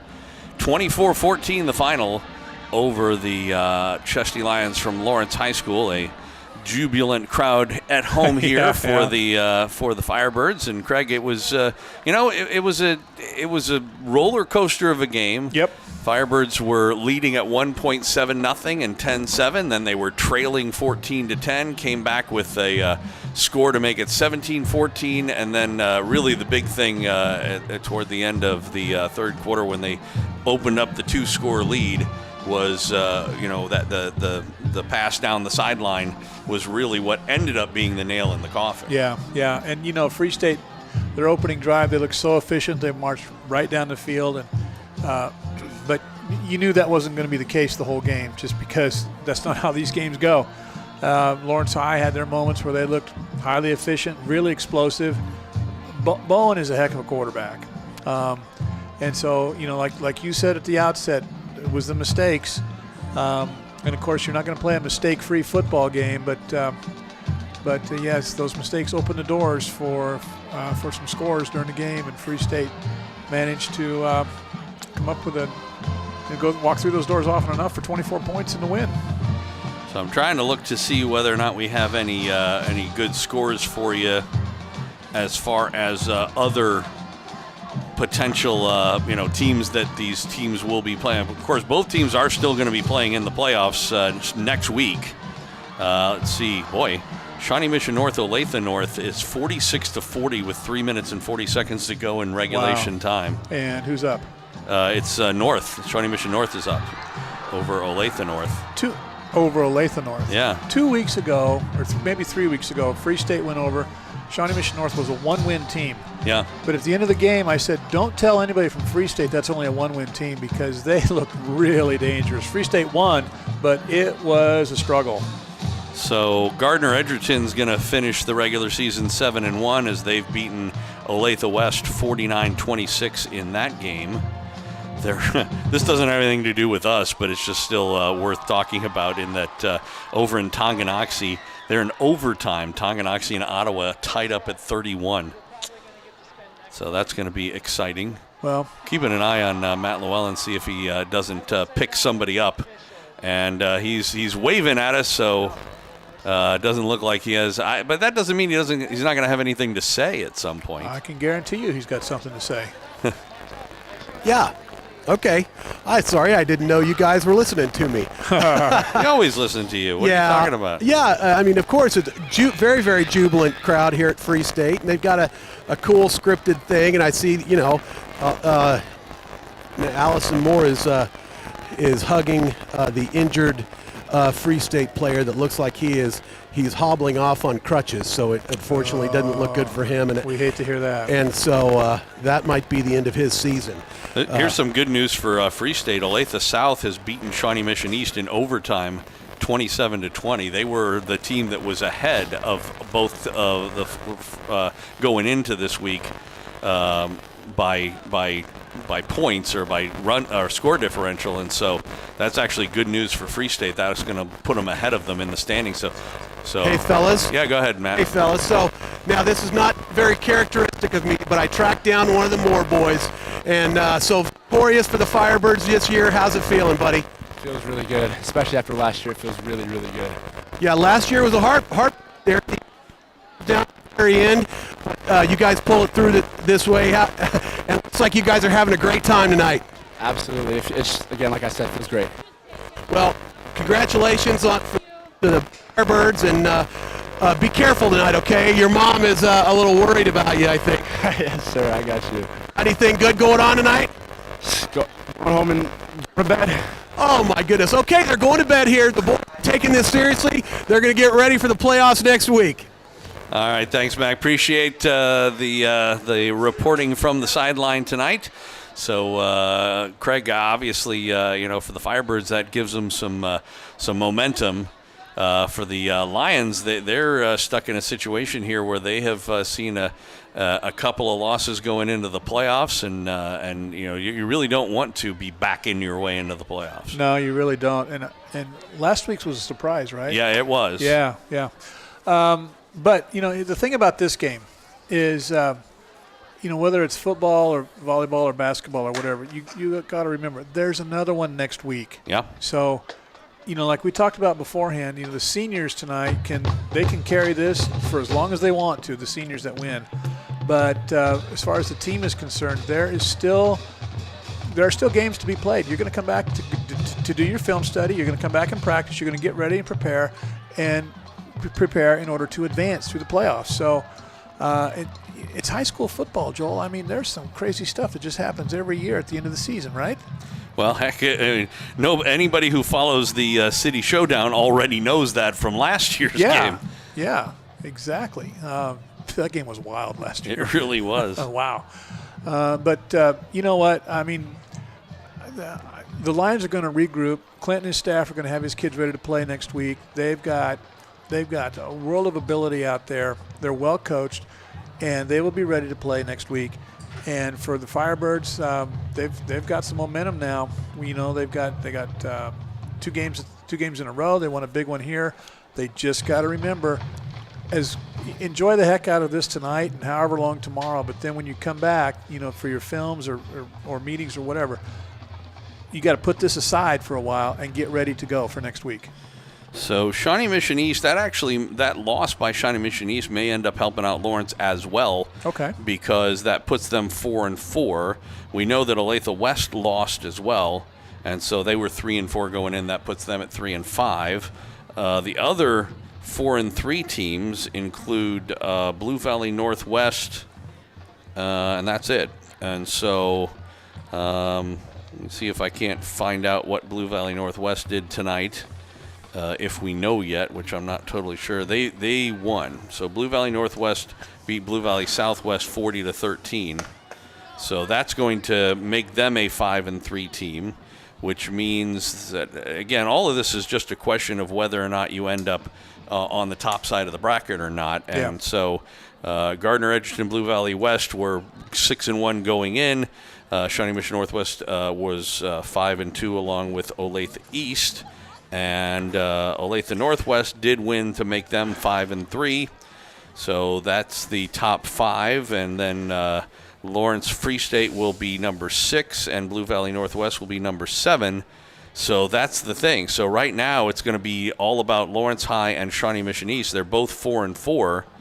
And at the moment going in, let's see, this 10-point loss may be enough to keep Lawrence on the bottom part of the bracket. Because, as I said before, the Lancers actually had a better point differential. They did lose, but they lost. Let's see. They would have had to have lost by definitely, even if they lost minus 13. That's only 3 points more, so I think there's a pretty good chance Lawrence High is on the road this coming. We'll see. We'll find that out tomorrow, but we will see. But at the same time, so anyway, it's a 24-14 final. Just looking out to see if there's any more from Matt before we wrap things up for today. It doesn't look like it. I think he's making his way up here probably. Well, all right, it's so chilly out there. Craig, it was a pleasure. I think this is the first time we did a game together, wasn't it? Yeah, thank you so much. Yeah, I enjoyed it. So a lot of fun, and of course, both teams will have games next week.